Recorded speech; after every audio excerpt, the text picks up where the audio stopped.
Hello hello Vivaan എല്ലാവർക്കും സുഖാണെന്ന് വിശ്വസിക്കുകയാണ്.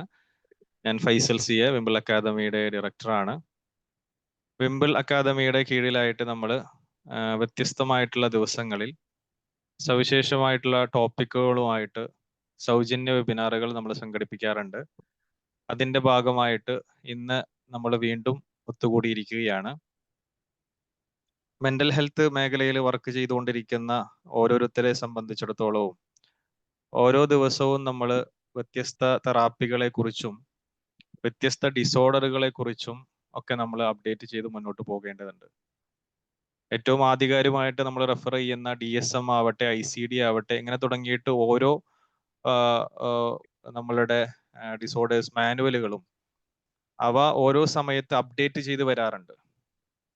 DSM-ന്റെ 5 ആയിക്കഴിഞ്ഞാലും 5 tier ആയിക്കഴിഞ്ഞാലും ഒക്കെ അതിലെ ഡിസോർഡറുകൾ അപ്ഡേറ്റ് ചെയ്ത് വരുന്നു എന്ന് നമുക്ക് ഓരോരുത്തർക്കും അറിയാം. അപ്പൊ കാലഘട്ടങ്ങൾക്കനുസരിച്ച് പുതിയ ഡിസോർഡറുകൾ ചേർക്കപ്പെടുകയും അത് അപ്ഡേറ്റ് ചെയ്യപ്പെടുകയും അതിന്റെ അസസ്മെന്റുകളും ക്രൈറ്റീരിയകളും തെറാപ്പികളും ഒക്കെ as A mental health professional നമ്മൾ തീർച്ചയായിട്ടും മനസ്സിലാക്കുകയും അത് നമുക്ക് ആപ്ലിക്കേഷൻ ലെവലിലേക്ക് നമുക്ക് കൊണ്ടുവരാനും സാധിക്കേണ്ടതുണ്ട്. അപ്പൊ അതിനു വേണ്ടിയിട്ട് നമ്മൾ ഇത്തരത്തിലുള്ള ഒരുപാട് വെബിനാറുകൾ നമ്മൾ അറ്റൻഡ് ചെയ്യുക, നമ്മുടെ നോളജിനെ നമ്മൾ നിരന്തരം അപ്ഡേറ്റ് ചെയ്തുകൊണ്ട് നമ്മുടെ സ്കിൽസിനെ നമ്മൾ അപ്ഡേറ്റ് ചെയ്തുകൊണ്ട് നമുക്ക് മുന്നോട്ട് പോകേണ്ടതുണ്ട്. അതിനുവേണ്ടിയാണ് ഇത്തരത്തിൽ ദിനേന എന്നോണം വിംബിൾ അക്കാദമിയുടെ കീഴിലായിട്ട് സൗജന്യ വെബിനാറുകൾ നമ്മൾ സംഘടിപ്പിച്ചു വരുന്നത്. വിശേഷിച്ചും നമ്മുടെ ഇന്നത്തെ ഫാക്കൽറ്റി കൺസൾട്ടന്റ് സൈക്കോളജിസ്റ്റും സൈക്കോ തെറാപ്പിസ്റ്റുമായിട്ടുള്ള നിസാവ് സാറിന്റെ കീഴിലായിട്ട് വെള്ളിയാഴ്ചകളിൽ ഒരുപാട് ഫ്രീ സെഷനുകൾ, തെറാപ്പികളെ കുറിച്ചിട്ടുള്ള ഒരുപാട് സെഷനുകൾ നമ്മൾ നേരത്തെ സംഘടിപ്പിച്ചിട്ടുണ്ടായിരുന്നു. ഇപ്പൊ നമ്മൾ കുറച്ചും കൂടിയും ഓരോ ഡിസോർഡറുകൾക്ക് തെറാപ്പികൾ നമുക്ക് എങ്ങനെ ചെയ്യാം എന്നതിനെ അടിസ്ഥാനപ്പെടുത്തിയാണ് ഇപ്പൊ നമ്മൾ പുതിയ സെഷനുകൾ, സൗജന്യ സെഷനുകളൊക്കെ നമ്മൾ നടത്തി വരുന്നത്. Person centred therapy for childhood disorders എന്ന ഒരു ടോപ്പിക്കിനെ അധികരിച്ചുകൊണ്ടാണ് ഇന്നത്തെ നമ്മളുടെ സൗജന്യ വെബിനാർ മുന്നോട്ട് പോവുക. അപ്പോൾ നമ്മളുടെ നോളജിനെ അപ്ഡേറ്റ് ചെയ്യാനും നമ്മളുടെ സ്കിൽസിനെ നവീകരിക്കാനും ഒക്കെ ഉദ്ദേശിച്ചുകൊണ്ട് ഇവിടെ എത്തിച്ചേർന്നിട്ടുള്ള പ്രിയപ്പെട്ട എല്ലാ പാർട്ടിസിപ്പൻസിനും ഒരിക്കൽ കൂടി ഈ ഒരു പ്ലാറ്റ്ഫോമിലേക്ക് ഹൃദ്യമായി സ്വാഗതം ചെയ്യുകയാണ്. ഏറ്റവും കുറഞ്ഞ ഫീയിൽ സൈക്കോ തെറാപ്പിയും അതേപോലെ തന്നെ കൗൺസിലിങ്ങും അതേപോലെ തന്നെ സൈക്കോളജി റിലേറ്റഡ് ആയിട്ടുള്ള വർക്ക്ഷോപ്പുകളും കോഴ്സുകളും ഒക്കെ പ്രൊവൈഡ് ചെയ്യുന്ന ഒരു പ്ലാറ്റ്ഫോമാണ് വിംബിൾ അക്കാദമിയുടെ ഈ ഒരു പ്ലാറ്റ്ഫോം. അതിൽ ഒരുപാട് കോഴ്സുകൾ എടുത്ത ആളുകൾ തന്നെയാണ് ഇവിടെ എല്ലാവരും ഉള്ളത് തന്നെ. അതുകൊണ്ട് തന്നെ അതിയായ സന്തോഷമുണ്ട്. നിങ്ങളെല്ലാവരെയും ഒരിക്കൽ കൂടി ഈ ഒരു പ്ലാറ്റ്ഫോമിലേക്ക് വളരെ സന്തോഷത്തോടെ സ്നേഹത്തോടെ ഇൻവൈറ്റ് ചെയ്തുകൊണ്ട് ഇന്നത്തെ ഫാക്കൽറ്റി നിസാവ് സാറിനെ വളരെ സ്നേഹത്തോടെ ഈ ഒരു സെഷൻ ലീഡ് ചെയ്യാൻ വേണ്ടിയിട്ട് ഞാൻ ഇൻവൈറ്റ് ചെയ്യുന്നു. Thank you so much. നിസാവ് sir please.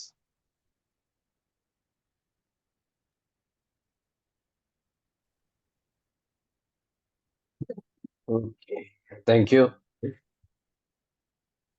Hello, good evening. Good evening, sir. Good evening. Good evening, sir. Good evening, sir. Good evening. എന്താണ് വിശേഷങ്ങളൊക്കെ എല്ലായിരുന്നു?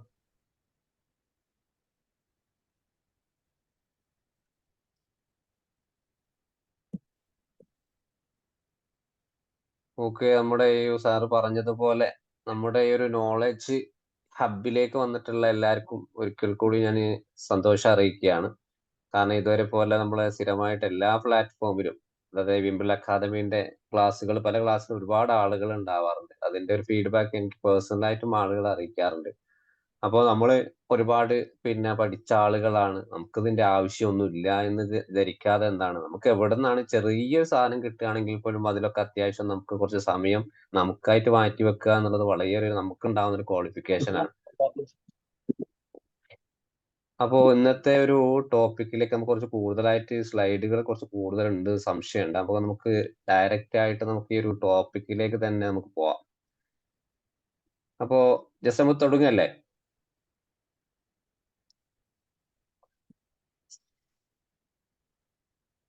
Okay, sir. Let us start.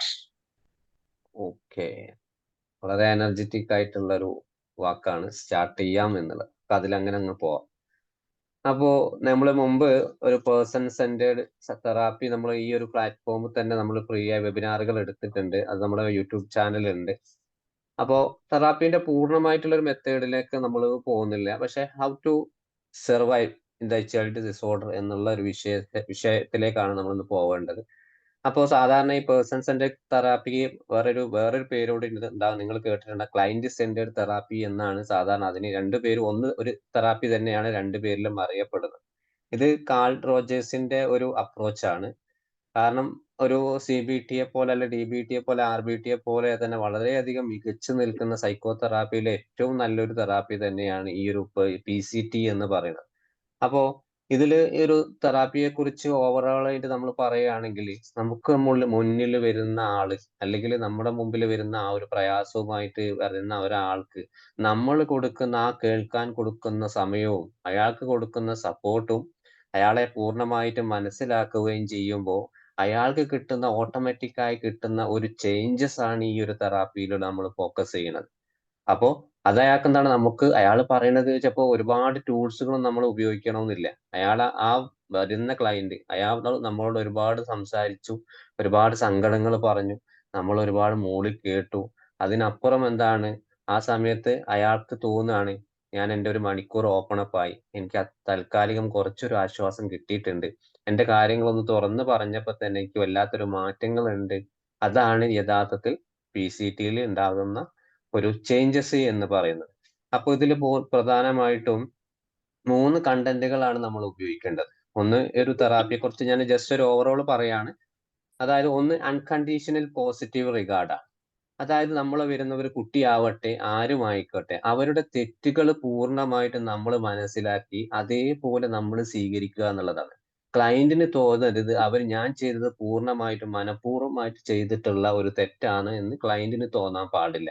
ആ രീതിയിലായിരിക്കണം നമ്മൾ അവരെ സ്വീകരിക്കേണ്ടതും അവരെ കേൾക്കേണ്ടതും. പിന്നെ രണ്ടാമത്തതാണ് എമ്പതി.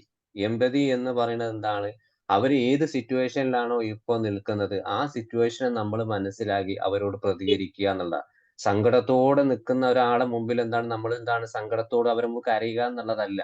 അവരോട് പറയുക, നിങ്ങൾ എത്രത്തോളം പ്രയാസങ്ങൾ അനുഭവിച്ചിട്ടുള്ള ഒരു വ്യക്തിയാണ്, എങ്കിൽ പോലും നിങ്ങൾ ഈ ഒരു സാഹചര്യത്തിൽ എന്റെ മുമ്പിൽ കൗൺസിൽ ചെയ്യാൻ വന്നല്ലോ, ആ മനക്കരുത്ത് നിങ്ങളെ ഞാൻ അക്സെപ്റ്റ് ചെയ്യുന്നു എന്നുള്ള രീതിയിലായിരിക്കണം അവരുടെ എമ്പതി ഫീലിംഗ് നമ്മുടെ അപ്രോച്ച് എന്നുള്ളത്. പിന്നെ ഏറ്റവും വലിയത് എന്താണ്, ജെനുവിനെസ് ആൻഡ് കോൺഗ്രുവൻസ്.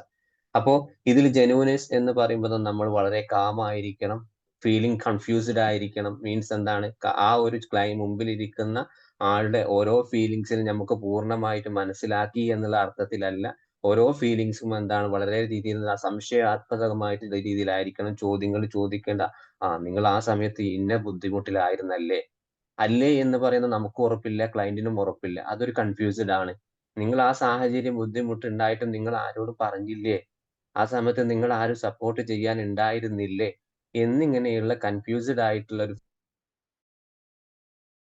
ഇപ്പൊ കോൺഗ്രൻസ് എന്ന് പറയുമ്പോൾ എന്താണ്, നിങ്ങൾ പറയുന്ന കാര്യങ്ങൾ അല്ലെങ്കിൽ ക്ലയന്റ് നമ്മളോട് പറയുന്ന എല്ലാ കാര്യങ്ങളും കുറച്ച്, ഞാൻ പറയുന്നത് കാര്യങ്ങൾ നിങ്ങൾക്ക് പൂർണ്ണമായിട്ട് മനസ്സിലാവുന്നുണ്ടോ, അല്ലെങ്കിൽ എന്താണ്, നിങ്ങൾ പറയുന്ന കാര്യങ്ങൾ എനിക്ക് കുറച്ചൊരു ബുദ്ധിമുട്ടുണ്ട് വ്യക്തത ഇല്ലാത്തത് കൊണ്ട്, ആ ഒരു രീതിയിൽ അപ്രോച്ച്. കാരണം എന്താണ്, നിങ്ങൾക്ക് അത് ചെയ്തൂടെ, നിങ്ങൾക്ക് ഇത് ചെയ്തൂടെ എന്നത് പകരം നിങ്ങൾ പൂർണ്ണമായിട്ടും പറയുന്നത് എനിക്ക് മനസ്സിലാക്കാൻ ചെറിയൊരു ബുദ്ധിമുട്ടുണ്ട്, അല്ലെങ്കിൽ ഞാൻ പറയുന്നത് നിങ്ങൾക്ക് മനസ്സിലാവാൻ ഒരു ചെറിയ ബുദ്ധിമുട്ടുണ്ടോ, നമുക്ക് ഡീപ്പ് ആയിട്ടുള്ള ഒരു ഡിസ്കഷനിൽ പോവാം എന്നുള്ള രീതിയിലാണ് നമ്മൾ ഈ ഒരു ടൂൾസുകൾ ഉപയോഗിക്കേണ്ടത്. ഇതാണ് മെയിൻ കണ്ടന്റ് എന്ന് പറയുന്ന പേഴ്സൺ സെന്റേഡ് തെറാപ്പി.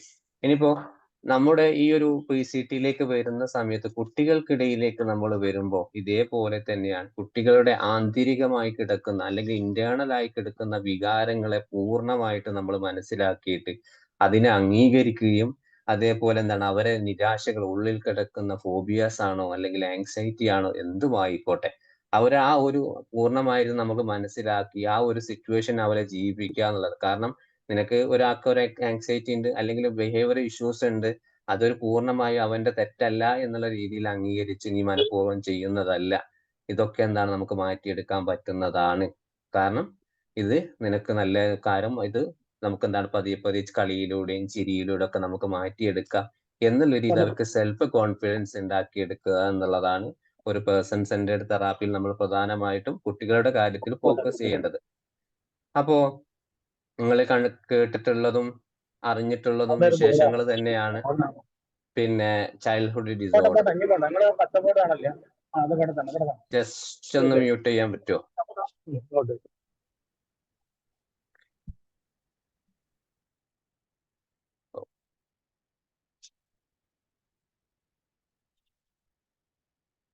അപ്പോ നമുക്ക് ഇതിലേക്ക് വരാം. അപ്പോൾ ചൈൽഡ്ഹുഡ് ഡിസോർഡർ എന്ന് പറയുമ്പോൾ നമ്മൾ 3 തരത്തിലാണ് ഡിസോർഡറുകൾ ഉള്ളത്. ഒന്ന് ഇന്റേണൽ ആണ്, എക്സ്റ്റേണൽ ആണ്, ഡെവലപ്മെന്റ് സ്റ്റേജസ് ആണ്. ഇതിൽ പ്രധാനമായിട്ട് ഒന്നാണ് ഇന്റേണലൈസ് എന്ന് പറയുന്നത്. കാരണം ഇന്റേണൽ ആയിട്ട് അവർക്ക് ഉള്ളിൽ കിടക്കുന്ന ഒരുപാട് പ്രശ്നങ്ങൾ എന്താണ്, ചിലപ്പോ നമുക്ക് പുറത്തുള്ള ആളുകൾക്ക് തിരിച്ചറിയാൻ പറ്റുന്നില്ല. കുട്ടിക്ക് ഇന്നൊരു പ്രശ്നമുണ്ട്, ഉള്ളിൽ കിടക്കുന്ന ഒരുപാട് പ്രശ്നങ്ങളുണ്ട്, അത് ചിലപ്പോൾ നമുക്ക് കണ്ടാൽ തിരിച്ചറിയാൻ പറ്റില്ല. ബിഹേവിയർ 2 തരത്തിലാണ്. ഒന്ന് ഓവേർട്ട് ആൻഡ് കോവേർട്ട് ആണ്. ഓവേർട്ട് എന്ന് പറയുന്നത് എന്താണ്, നമ്മൾ നേരിൽ കാണുന്ന ഒരു ബിഹേവിയർ, അല്ലെങ്കിൽ കോവേർട്ട് അല്ലെങ്കിൽ മറ്റുള്ള ആളുകൾ നമ്മളോട് എന്താണ് ഈ കുട്ടിയെ കുറിച്ച് പറഞ്ഞിട്ടുള്ളത്. പക്ഷെ ഇന്റേണലൈസിൽ വരുന്ന സമയത്ത് ആർക്കും ഒന്നും പ്രഡിക്റ്റ് ചെയ്യാൻ പറ്റില്ല കുട്ടിക്ക് എന്താണുള്ളത് യഥാർത്ഥത്തില്. ഉദാഹരണം പറയുകയാണെങ്കിൽ പിന്നെ കുട്ടിക്ക് അതിയായ പേടിയുണ്ട്. ജസ്റ്റ് ഒന്ന് മ്യൂട്ട് ചെയ്യാൻ പറ്റുമോ? ഓക്കെ. അപ്പോ ഈ ഒരു ഇന്റേണലൈസ്ഡ് ഡിസോർഡറിലേക്ക് വരുന്ന നമുക്ക് കുട്ടികൾക്കിടയിൽ ഉണ്ടാകുന്ന ബിഹേവിയർ ഇഷ്യൂസ് പ്രധാനമായിട്ടും അവർക്ക് ഉള്ളിൽ കിടക്കുന്ന പേടി, അല്ലെങ്കിൽ ഫോബിയാസ്, അല്ലെങ്കിൽ പലതരത്തിലുള്ള പലതരം അവർക്ക് വാശികൾ, ഇതൊന്നും എവിടെ നിന്നാണ് വരുന്നത്, എങ്ങനെയാണ് ഉള്ളതെന്ന് അറിയാം. അതേപോലെ അവർക്ക് എപ്പോഴും ക്ഷീണമുള്ളതായിട്ട് തോന്നുക, അല്ലെങ്കിൽ ആത്മവിശ്വാസക്കുറവ്, ഇതൊക്കെ ഇന്റേണലൈസിൽ വരുന്ന ഡിസോർഡറുകളാണ്. അതേ സമയത്ത് എക്സ്റ്റേണൽ ആയിട്ട് വരുന്ന സമയത്ത് എന്താണ്, കുട്ടിയുടെ പ്രവർത്തനത്തിലും പെരുമാറ്റത്തിലും ഉണ്ടാകുന്ന പ്രയാസങ്ങളാണ്. അപ്പോ കുട്ടിയുടെ കോപം നിയന്ത്രിക്കാൻ പറ്റാത്ത ഒരു കാര്യം കുട്ടിയോട് പറയുന്ന കുട്ടി വല്ലാതെ വാശി പിടിക്കുകയാണ്. അപ്പൊ ആ കുട്ടിക്ക് സ്വന്തമായിട്ട് ഒരു കൺട്രോൾ കിട്ടുന്നില്ല, ഈ ഒരു ദേഷ്യമൊക്കെ. അപ്പോ അത് ബിഹേവിയർ ഇഷ്യൂ പിന്നെ ADHD പോലെയുള്ള, അല്ലെങ്കിൽ കണ്ടക്ട് ഡിസോർഡർ, പിന്നെ ഈ ഒരു ODD പോലെയുള്ള കാര്യങ്ങളൊക്കെ എന്താണ് എക്സ്റ്റേണലൈസ്ഡ് ഡിസോർഡറിൽ വരുന്ന സമയത്ത് അതേപോലെയാണ്. ഇനിയിപ്പോ ഡെവലപ്മെന്റ് സ്റ്റേജിലേക്ക് വരുന്ന സമയത്ത് എന്താണ്, കുട്ടിക്ക് എന്താണ് ആ ഒരു ഡെവലപ്മെന്റ് ഉണ്ടാകുന്ന സമയത്ത്, ജനിച്ച സമയത്ത് ഉണ്ടാകുന്ന കുട്ടികൾക്ക് ഉണ്ടാവുന്ന ബുദ്ധിമുട്ടുകൾ, പിന്നെ അവരെ റിലേഷൻഷിപ്പില് ഫ്രണ്ട് സർക്കിൾ, പീർ റിലേഷൻഷിപ്പ്, സിബ്ലിംഗ് റിലേഷൻഷിപ്പ്, അതേപോലെ ശാരീരികമായിട്ടുള്ള മാനസികമായിട്ടുള്ള ബുദ്ധിമുട്ടുകളൊക്കെ. അത് ഉദാഹരണം പറയുകയാണെങ്കിൽ learning disability, autism, intellectual disability, ഇതൊക്കെ എന്താണ് ഡെവലപ്മെന്റ് സ്റ്റേജുമായിട്ട് വരുന്ന കാര്യങ്ങളാണ്. ഇതാണ് 3 ഡിസോർഡറുകൾ എന്ന് പറയുന്നത്. അതിൽ ഏറ്റവും പ്രധാനപ്പെട്ട ഒന്നാണ് ഈ ഇന്റേണൽ ആയിട്ട് വരുന്നതിൽ പെട്ടതാണ് ആങ്സൈറ്റി എന്നുള്ളത്. അപ്പോ നമുക്ക് ജസ്റ്റ് ഒരു ഇൻട്രൊഡക്ഷൻ എന്നുള്ള രീതിയിൽ ഇതൊക്കെ കുറച്ച് പറഞ്ഞു പോവാം. ആങ്സൈറ്റി മീൻസ് എന്താണ്, കുട്ടികൾക്ക് ഉണ്ടാകുന്ന പേടി, ആശങ്കകള്, വറീസ് ഒക്കെ ഇതിലൊക്കെ പെടും. പിന്നെ അതേപോലെ അവർക്ക് എന്താണ് എപ്പോഴും തോന്നുകയാണ് സംതിങ് ഹാപ്പൻ മൈ ലൈഫ്, എന്റെ അമ്മയ്ക്ക് അസുഖമായി കഴിഞ്ഞാൽ ഞാൻ മരിച്ചു പോവാൻ, അല്ലെങ്കിൽ അമ്മ മരിച്ചു പോകും, അമ്മക്ക് എന്നെ വിട്ടുപോകാൻ സാധ്യതയുണ്ട്. ചില കുട്ടികൾ വല്ലാത്ത ഈ ഒരു റിലേഷൻഷിപ്പ് ഉണ്ടാവുന്ന സമയത്ത് കുട്ടിക്ക് തോന്നുന്ന ചില പേടികളാണ്, അവർ പറയുന്ന കാര്യങ്ങളാണ്.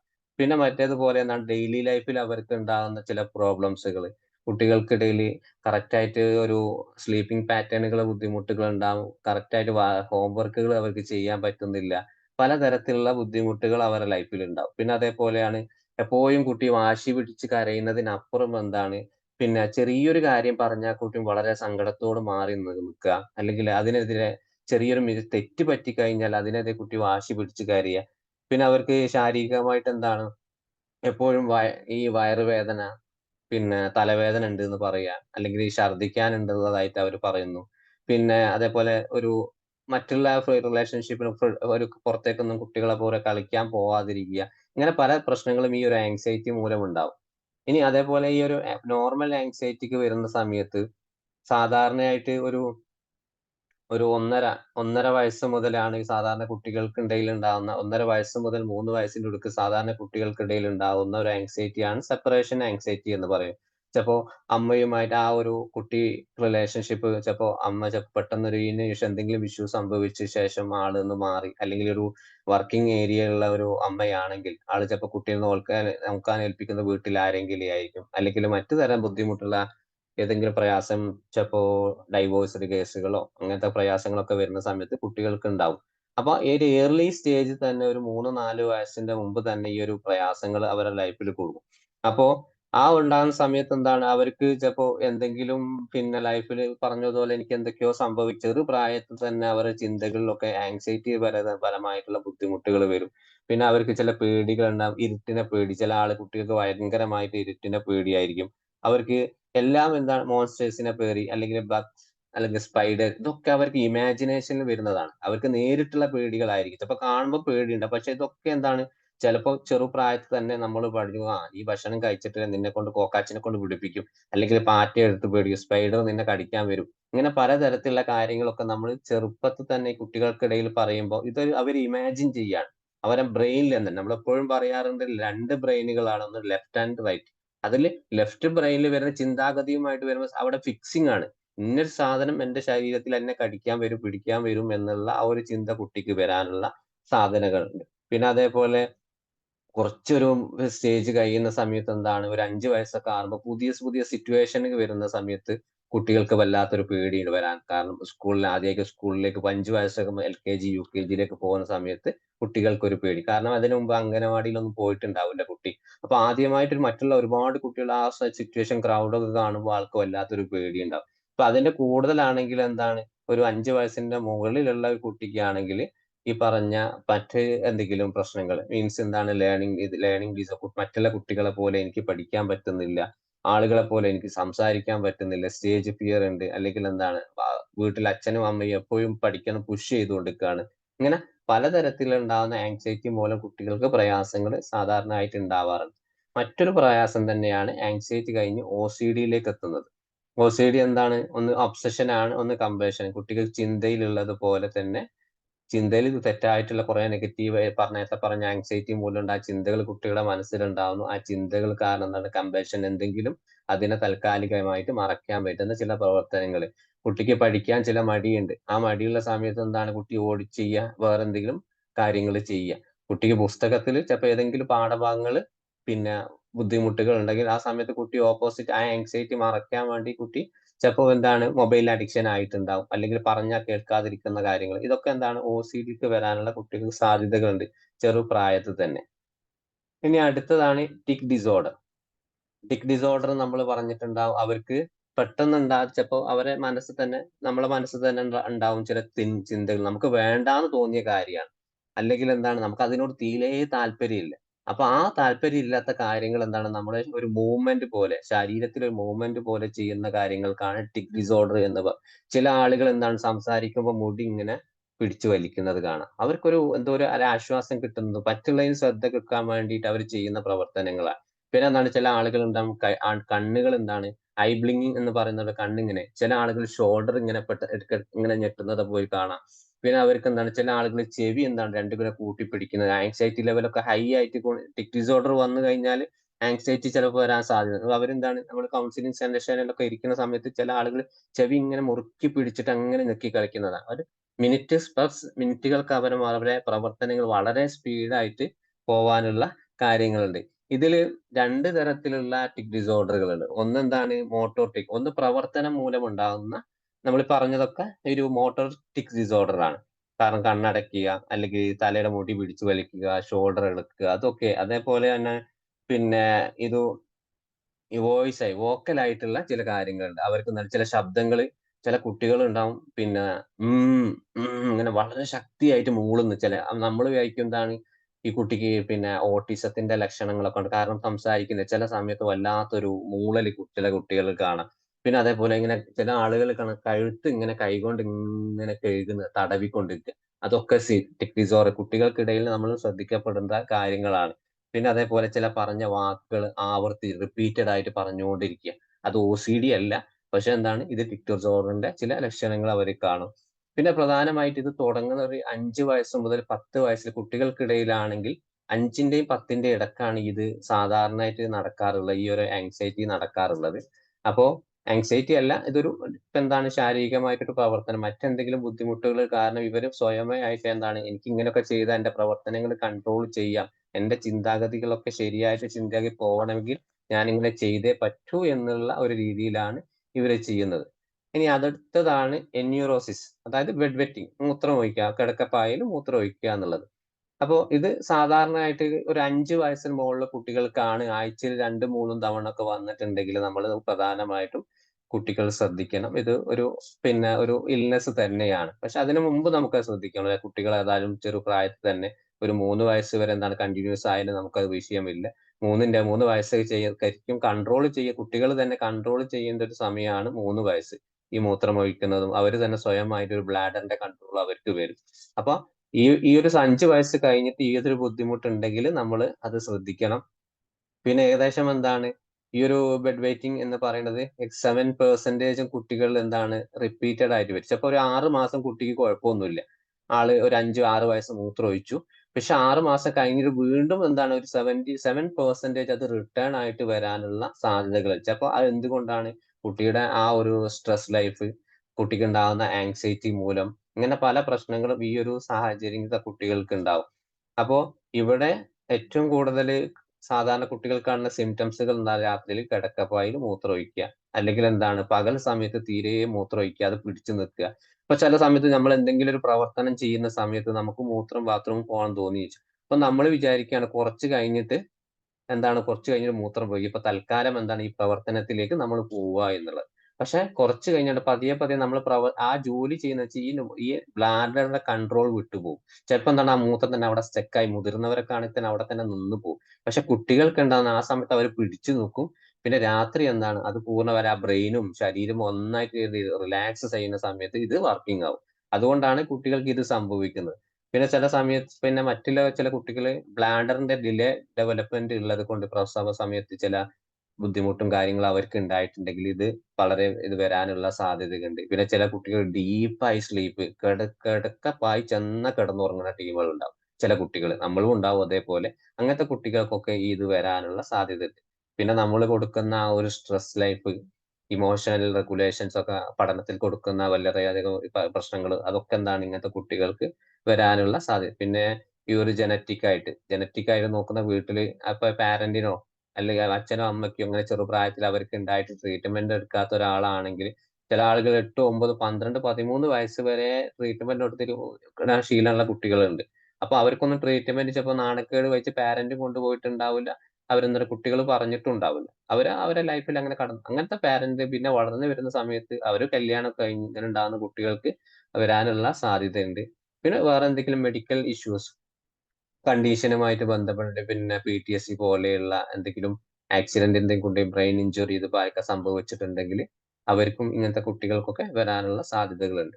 ഇനി അടുത്തത് ഡിപ്രഷൻ ആണ്. ഡിപ്രഷൻ നമുക്കറിയാം, പലതരത്തിലുള്ള ഡിപ്രഷൻ അവർക്കുണ്ട്. കുട്ടികൾക്ക് ഉണ്ടാവുന്ന ചില കുട്ടികൾ രാവിലെ എഴുന്നേറ്റ് കഴിഞ്ഞാൽ കിടക്കപ്പായെന്ന് എഴുന്നേറ്റ് അങ്ങനെ തല തൂക്കിയിട്ട് ഇരിക്കുന്നതായി കാണാം. നമ്മൾ വിചാരിച്ചു ഉറക്കം മതിയായിട്ടുള്ള ഒരു പ്രശ്നങ്ങളാണ്. അപ്പോ ആ പ്രശ്നങ്ങളൊക്കെ ഒരു ഡിപ്രഷന്റെ സാധ്യതകളുണ്ട്. എപ്പോഴും കരഞ്ഞുകൊണ്ടിരിക്കുക, എപ്പോഴും വളരെ വാശി കാണിക്കുക, എപ്പോഴും മുഖത്ത് ഐ കോണ്ടാക്ട് ഇല്ലാതിരിക്കുക, പിന്നെ ഫിസിക്കലായിട്ട് അവർക്ക് കംപ്ലൈന്റ്, ശരീരവേദനകൾ പറയുക, ഒരു വിത്തൗട്ട് കോഴ്സസ്, അതായത് മെഡിക്കൽ കോഴ്സസ്. ആരും ഇപ്പൊ നമ്മൾ ഡോക്ടറെ അടുത്ത് പോയി കഴിഞ്ഞാൽ നമുക്ക് വലിയ തെളിവൊന്നുമില്ല. ഡോക്ടർ എന്ന് പറഞ്ഞ കുട്ടിക്ക് കുഴപ്പമൊന്നുമില്ല, കുട്ടിക്ക് ഒരു എനർജി കുറവ് മാത്രമാണ് ഡോക്ടേഴ്സ് പറയും. അപ്പൊ സൊമാറ്റിക് സിംറ്റംസ് അവർക്ക് തോന്നലാണ് ഈ ഒരു ഡിപ്രഷന്റെ ഒരു അവസ്ഥ ഉള്ളത് കൊണ്ട്. പിന്നെ പൂർ അപ്റ്റിറ്റ്യൂഡ്, അവരുടെ ഒരു ഭക്ഷണത്തിന്റെ ശൈലികളും, രാത്രി ജങ്ക് ഫുഡുകളും കൂടുതലായി കഴിക്കുന്ന കുട്ടികൾക്ക്, പിന്നെ അഗ്രസീവ് ആയിട്ടുള്ള ഒരു ബിഹേവിയർ, ADHD ഉള്ള ബിഹേവിയർ ഉള്ള കുട്ടികൾക്ക്, പിന്നെ ചില കുട്ടികൾക്ക് അവർക്ക് സൂയിസൈഡ് തോട്ടുകളൊക്കെ വരാനുള്ള സാധ്യതകളുണ്ട്. വളരെയധികം ഒരു അക്കാദമിക്കൽ പുഷിങ് കൊടുക്കുന്ന സമയത്ത്, അല്ലെ ഫാമിലി റിലേഷൻഷിപ്പിലൊക്കെ അച്ഛനും അമ്മയും അല്ലെ ഉപ്പ ഉമ്മ അവർക്കൊക്കെ എന്തെങ്കിലും ഫാമിലി ലൈഫിൽ പ്രയാസങ്ങളുള്ളവരാണെങ്കിൽ കുട്ടിക്ക് ഓട്ടോമാറ്റിക്കായി ഞാനും ഇങ്ങനെയൊക്കെ ആയി പോവും, ഈ ഒരു യുവത്വം അഡൽട്ട് അല്ലെങ്കിൽ ഞാൻ കുറച്ച് വലുതായി കഴിഞ്ഞാൽ എന്റെ ജീവിതം ഇവരെ പോലെ തന്നെ ആവും എന്നുള്ള പല കാരണങ്ങൾ കൊണ്ടാണ് ഇവർക്ക് ചിന്തയിലേക്ക് വരാനുള്ളത്. അപ്പൊ ഇങ്ങനത്തെ കുട്ടികളൊക്കെ ഒരു ഡീപ്പായിട്ടുള്ള ഒരു ഡിപ്രസീവ് ആയിട്ടുള്ള അവസ്ഥയിലേക്ക് പോകും. അടുത്ത ഒന്നാണ് അറ്റൻഷൻ ഡെഫിനിഷൻ, ADHD എന്ന് പറയുന്നത്. അപ്പോ അറ്റൻഷൻ എന്ന് പറയുമ്പോൾ ഒരു സ്ഥലത്ത് കുട്ടിക്ക് ഒരു കാര്യത്തിലും അറ്റൻഷൻ ഇല്ലാത്ത, പഠനത്തിൽ ഉണ്ടാവില്ല, പല ബുദ്ധിമുട്ടുകളും അവർക്ക് ഉണ്ടാവും. അപ്പൊ എല്ലാ കാര്യം ഈസി ആയി ചെയ്യാൻ പറ്റുന്ന കാര്യങ്ങൾ പോലും അവർക്ക് ബുദ്ധിമുട്ടുണ്ടാവും. എല്ലാ കാര്യം മറന്നു പോകും, പഠനത്തിലൊന്നും അവർക്ക് ഓർമ്മ കിട്ടില്ല. പിന്നെ ഒരു ഗ്യാതറിംഗ് പ്രോഗ്രാമിലോ അല്ലെങ്കിൽ ക്ലാസ് റൂമിൽ ഇരിക്കാൻ കുട്ടിക്ക് പറ്റില്ല. അങ്ങനെ പല പല പ്രശ്നങ്ങളും. ഈ അറ്റൻഷൻ ഇല്ലാത്തത് കൊണ്ട് അവർ ഹൈപ്പർ ആക്ടിവിറ്റി കാണിച്ചു കൊടുക്കും. എക്സസീവ് ആയിട്ടുള്ള മൂവ്മെന്റ്, ഫിഡ്ജറ്റിങ്, അതേപോലെ ഒരു സ്ഥലത്ത് അടങ്ങിയിരിക്കാതിരിക്കുക, ഉച്ചത്തിൽ സംസാരിച്ചുകൊണ്ടിരിക്കുക, ഇങ്ങനെ പല പ്രശ്നങ്ങളും അവർക്കുണ്ടാവും. പിന്നെ അതേപോലെ എന്താണ് ഇമ്പൾസിവിറ്റി എന്ന് പറയുമ്പോൾ എന്താണ്, ഒരു പ്രവർത്തനം കിട്ടുമ്പോൾ ഒരു ഒരു ചെയ്യുന്നത് ഒരു അഡ്വാൻസ്ഡ് ആയി ചിന്തിക്കാതെ കാര്യങ്ങൾ ചെയ്യുന്ന എല്ലാം അവരെ പ്രവർത്തനങ്ങളായിരിക്കും. കാരണം അവർക്ക് ചെയ്യുന്നത് എന്താണെന്ന് അവർക്ക് ഓർമ്മ ഉണ്ടാവില്ല, പിന്നെ ഒരു സ്ഥലത്ത് അടങ്ങിയിരിക്കില്ല. അങ്ങനെ പല ബുദ്ധിമുട്ടുകളും ഈ അറ്റൻഷൻ ഡെഫിഷ്യന്റ് ഹൈപ്പർ ആക്റ്റീവ് മൂലം കുട്ടികൾ അനുഭവിക്കുന്നുണ്ട്. അടുത്തതാണ് ഓപ്പോസിഷൻ ഡെഫിഷ്യൻ ഡിസോർഡർ എന്ന് പറയുന്നത്. അതൊരു പെരുമാറ്റ ദോഷം, ADHD പോലെയുള്ള ഒരു പെരുമാറ്റ ദോഷമാണ്. നിരന്തരമായിട്ടുള്ള ഒരു ദേഷ്യം, ഹൈ ടെമ്പർ എന്ന് പറയുമ്പോൾ എന്ത് പറഞ്ഞാലും കുട്ടിക്ക് വാശിയാണ്, എന്ത് പറഞ്ഞാലും ദേഷ്യമാണ്, പറഞ്ഞാൽ കേൾക്കൂല എന്നുള്ള പരാതികൾ. നമ്മള് പാരന്റ് നമ്മളെ അടുത്ത് വരിക, റെമഡിയേഷന് വരുന്ന സമയത്ത് കുട്ടി പറഞ്ഞാൽ കേൾക്കുന്നില്ല, പഠിക്കുന്നില്ല. ഈ രണ്ട് കാരണങ്ങളാണ് എല്ലാ പാരന്റും, നമ്മളടക്കമുള്ള പാരന്റ് നമുക്ക് നമ്മളെ കുട്ടികളെ കുറിച്ച് പറയാനുള്ളത്. പിന്നെ അതേപോലെ ഇങ്ങനത്തെ കുട്ടികൾ എന്താണ് ഇമോഷണൽ നോക്കുന്ന സമയത്ത് ചെറിയ കാര്യത്തിന് പോലും അവർക്ക് ഭയങ്കര സങ്കടമായിരിക്കും. ആരും ഇങ്ങനത്തെ കുട്ടികൾ അപ്പൊ നമ്മൾ പറയാറുണ്ട്, അവളോടൊന്നും അങ്ങനെ പറയാൻ പാടില്ല, അവൾക്ക് പെട്ടെന്ന് സങ്കടാവും, അല്ല അവന് പെട്ടെന്ന് സങ്കടാവും എന്നുള്ളത്. ഇതൊക്കെ എന്താണ് ODD-യിൽ പെട്ടിട്ടുള്ള കാര്യങ്ങളാണ്. പിന്നെ അതേപോലെ ഇവർക്ക് മുതിർന്ന ആളുകൾ എന്താണ്, ഇവർക്ക് തീരെ വില വെക്കില്ല. ആളുകൾ എന്ത് പറഞ്ഞാലും ഇവർക്ക് കേൾക്കാൻ തയ്യാറല്ല. ഞാൻ പറയുന്നത് പോലെ നിങ്ങൾ കേൾക്കുക എന്നുള്ള ശൈലിയാണ് ഈ കുട്ടികൾക്കിടയിലുള്ളത്. പിന്നെന്താണ്, മറ്റുള്ള കുട്ടികളെ വിഷമിപ്പിക്കുക, ദ്രോഹിക്കുക, ഇതൊക്കെ ഇവരെ കൂടപ്പുറപ്പുകൾ ചെയ്യുന്ന മാതിരി ചെയ്യുക അവര്. അവർക്ക് മറ്റുള്ള കുട്ടികളെ ഉപദ്രവിച്ച വലിയ പ്രശ്നമൊന്നുമില്ല, ഇതൊക്കെ സാധാരണ സംഭവിക്കുന്ന കാര്യങ്ങളെന്നുള്ള രീതിയിലായിരിക്കും. പിന്നെ സ്പൈറ്റ്ഫുൾ വിൻഡിക്കേറ്റ് എന്ന് പറയുമ്പോൾ എന്താണ്, ഇവന്റെ ഭാഗത്ത് എന്തെങ്കിലും തെറ്റ് വന്നിട്ടുണ്ടെങ്കിൽ മറ്റുള്ള ആൾക്കാരെ കുറ്റം പറയുക എന്നുള്ളതാണ്. കാരണം ഇവൻ എന്തെങ്കിലുമൊക്കെ തെറ്റ് ചെയ്തിട്ടുണ്ടെങ്കിൽ മറ്റുള്ള കുട്ടികളെ പേര് അടിച്ചത് ഇത് ഞാനല്ല ചെയ്തത്, അവൻ എന്നോട് ചെയ്തിട്ടുള്ളതാ എന്നുള്ള ആ ഒരു രീതിയിലായിരിക്കും ഈ ഒരു കുട്ടിയുടെ പെരുമാറ്റം ഉണ്ടാവുക. പിന്നെ അടുത്തതാണ് കണ്ടക്ട് ഡിസോർഡർ എന്ന് പറയുന്നത്. കണ്ടക്ട് ഡിസോർഡർ സ്വഭാവവുമായിട്ട് ബന്ധപ്പെട്ടിട്ടുള്ള ഹൈ ആയിട്ടുള്ള ഈ ഒരു പിന്നെ കുട്ടികളുമായിട്ടുള്ള അഗ്രഷനോടുള്ള ഒരു ഭയങ്കര ദേഷ്യത്തോടുള്ള സ്വഭാവം, അല്ലെങ്കിൽ ആനിമൽസിനൊക്കെ വെറുതെ അങ്ങോട്ട് ഉപദ്രവിക്കുക, വീട്ടിലെ സാധനങ്ങളൊക്കെ നശിപ്പിക്കുക, പിന്നെ പലതരത്തിലുള്ള ബുദ്ധിമുട്ടുകൾ ചിലപ്പോൾ മോഷണം ഉണ്ടാവും, പിന്നെ കള്ളം പറയുന്ന രീതികൾ, പിന്നെ വയലേഷൻസ് ഓഫ് പിന്നെ സ്കൂളിലെ നിബന്ധനകളൊക്കെ തെറ്റിക്കുക, അങ്ങനത്തെ പലതരത്തിലെ കണ്ടക്ട് ഡിസോർഡർ മൂലം കുട്ടികൾ പ്രശ്നങ്ങൾ ഉണ്ടാക്കും. ഇതിന്റെ പ്രധാനമായിട്ടുള്ള സിംറ്റംസുകൾ ഇതൊക്കെയാണ്. അപ്പോ ഓവറോൾ ഒരു ജനറൽ ആയിട്ടുള്ള കുട്ടികൾക്കിടയിലുള്ള ചൈൽഡ് ഡിസോർഡറിനെ പറ്റി എല്ലാം നമ്മൾ ഇവിടെ പറഞ്ഞു. ഇപ്പൊ നിലവിൽ നമ്മുടെ കുട്ടികൾ അനുഭവിച്ചുകൊണ്ടിരിക്കുന്ന കാര്യങ്ങൾ. ഇനിയിപ്പോ നമ്മൾ തെറാപ്പിയിലേക്ക് എങ്ങനെയാണ് നമ്മുടെ മുമ്പിൽ ഒരു കുട്ടി, ഇതുപോലെ ഒരു കുട്ടി വന്നു കഴിഞ്ഞാൽ നമുക്ക് എന്തൊക്കെയാണ് അവിടെ ചെയ്യാൻ പറ്റുക, ഏതൊക്കെ രീതിയിലാണ് അവരെ ഹാൻഡിൽ ചെയ്യുക എന്നുള്ളത്. ഏറ്റവും പ്രധാനമായിട്ട് ഈ ഒരു PCT തെറാപ്പി മൂലം കുട്ടിക്ക് ഏറ്റവും സുരക്ഷിതമായിട്ടുള്ള ഒരു സ്ഥലം നമ്മൾ ഉണ്ടാക്കി കൊടുക്കുക എന്നാണ്. നമ്മളെ അടുത്ത് വന്നു കഴിഞ്ഞാൽ കുട്ടിക്ക് വളരെ ഫ്രീ ആയിരിക്കണം, മൈൻഡ് ഫ്രീ ആയിരിക്കും. അതിൽ കുട്ടിയെ കുറിച്ച് അച്ഛനും അമ്മയും പറഞ്ഞിട്ടുള്ള, അല്ലെങ്കിൽ ടീച്ചർ പറഞ്ഞിട്ടുള്ള, കെയർ ടേക്കർ പറഞ്ഞിട്ടുള്ള വിമർശനാത്മകമായിട്ടുള്ള ഒരു കാര്യം അവിടെ ചർച്ച ചെയ്യാൻ പാടില്ല എന്ന്. കുട്ടി വന്ന ഉടനെ കുട്ടി ചോദിക്കുക, നിന്റെ അച്ഛൻ അങ്ങനെ പറഞ്ഞിട്ടുണ്ടല്ലോ, അമ്മ നീ ഇങ്ങനെ പറഞ്ഞില്ല, അതൊക്കെ സത്യമാണ്, നീ അങ്ങനെയൊക്കെ ചെയ്യാറുണ്ടോ എന്നുള്ളത്. നമ്മൾ ഓട്ടോമാറ്റിക്കായി നമ്മളെ ക്വസ്റ്റ്യൻസ് വരികയാണ് അവിടെ. പക്ഷെ എന്താണ്, ഈ ഒരു തെറാപ്പി നിങ്ങൾ ഉപയോഗിക്കുകയാണെങ്കിൽ അവിടെ അങ്ങനെ ഒരു ചോദ്യം നിങ്ങൾ ചെയ്യാൻ പാടില്ല. തെറ്റുകൾ നമ്മൾ അംഗീകരിക്കുക, അവരോട് പറയുക, തെറ്റുകൾ നിന്റെ ഭാഗത്ത് ഉണ്ടായതായിട്ട് എനിക്ക് തോന്നുന്നുണ്ട്, അത് നീ അംഗീകരിക്കുന്നുണ്ടോ, അല്ലെങ്കിൽ എന്താണ് നിനക്കത് മനസ്സിലായിട്ടുണ്ടോ, അത് നിന്റെ ഭാഗത്ത് പറ്റിയ തെറ്റ് തന്നെയാണ്, അല്ലെങ്കിൽ നിനക്ക് ഇങ്ങനെ ഒരു മോശമായിട്ടുള്ള സ്വഭാവം നിനക്ക് എപ്പോഴെങ്കിലും തോന്നിയിട്ടുണ്ടോ, അല്ലെങ്കിൽ എന്താണ് നിനക്ക് വൈകാരികമായിട്ടുള്ള ബുദ്ധിമുട്ടുണ്ടാകുന്ന സമയത്ത് നിനക്ക് ആരോടെങ്കിലും തുറന്നു പറയാനുള്ള ബുദ്ധിമുട്ടുണ്ടോ, സങ്കടം വരുമ്പോ നീ ആരോടും സങ്കടത്തെ കുറിച്ച് പറയാറുണ്ടോ, അല്ലെങ്കിൽ ദേഷ്യം വരുന്ന സമയത്ത് ആ സമയത്ത് നീ എന്തൊക്കെയാണ് ചെയ്യാറുള്ളത് എന്നിങ്ങനെയുള്ള ഒരു വ്യക്തമായിട്ടുള്ള ഒരു ധാരണ എന്താണ് ഒരു കൗൺസിൽ സെഷനിൽ നമ്മൾ ഉണ്ടാക്കിയെടുക്കുക. അതോടൊപ്പം തന്നെ എന്താണ്, കുട്ടി ഒരു പ്രശ്നക്കാരനായിട്ട് നമ്മൾ ഒരിക്കലും അവിടെ കാണാൻ പാടില്ല. കാരണം മറിച്ച് അവിടെ പ്രശ്നം വരാനുള്ള സാഹചര്യങ്ങൾ എന്താണ് നമ്മൾ മനഃപൂർവ്വമായി മാറ്റി ഈ ഒരു പ്രശ്നബാധിതമായിട്ടുള്ള മേഖലകൾ അത് മാറ്റാനുള്ള സാഹചര്യം നമ്മൾ ഒരുക്കുക എന്നുള്ളതാണ് ഈ ഒരു തെറാപ്പി. പ്രശ്നം അവിടെ നിൽക്കട്ടെ, നമുക്കത് പ്രശ്നം എന്തും ആയിക്കോട്ടെ, കുട്ടിയുടെ എന്ത് വൈകല്യമാണെങ്കിലും അവിടെ നിൽക്കട്ടെ, പക്ഷെ ഈ പ്രശ്നം വന്ന സാഹചര്യം എവിടെ നിന്നാണ്, അത് താൽക്കാലികമായി മാറ്റണം. അതേപോലെ ഈ ഒരു പ്രശ്നം നിലനിന്നുകൊണ്ട് അതെങ്ങനെ നമുക്ക് എന്താണ് അത് ഇമ്പ്രൂവ്മെന്റ് ചെയ്യുക, ആ പ്രശ്നം നിന്ന് പോസിറ്റീവായിട്ട് റിഗാർഡ് കൊടുത്ത്, അവാർഡുകൾ കൊടുത്ത്, റിവാർഡുകൾ കൊടുത്ത് അവരെ നല്ല രീതിയിൽ മാറ്റുക എന്നുള്ളതാണ് ഈ ഒരു തെറാപ്പിയിലൂടെ കുട്ടികൾക്കിടയിൽ നമുക്ക് ചെയ്യാനുള്ളത്. പ്രധാനമായിട്ടും ഫോക്കസ് ചെയ്യുന്നത് പിന്നെ ഒന്ന് ഇമോഷണൽ എക്സ്പ്രഷൻ തന്നെയാണ്. കുട്ടിക്ക് എങ്ങനെയാണ് പിന്നെ വൈകാരികമായിട്ടുള്ള ഇമോഷൻസുകൾ അവിടെ കുട്ടി എങ്ങനെയൊക്കെയാണ് ഉപയോഗിക്കുന്നത്.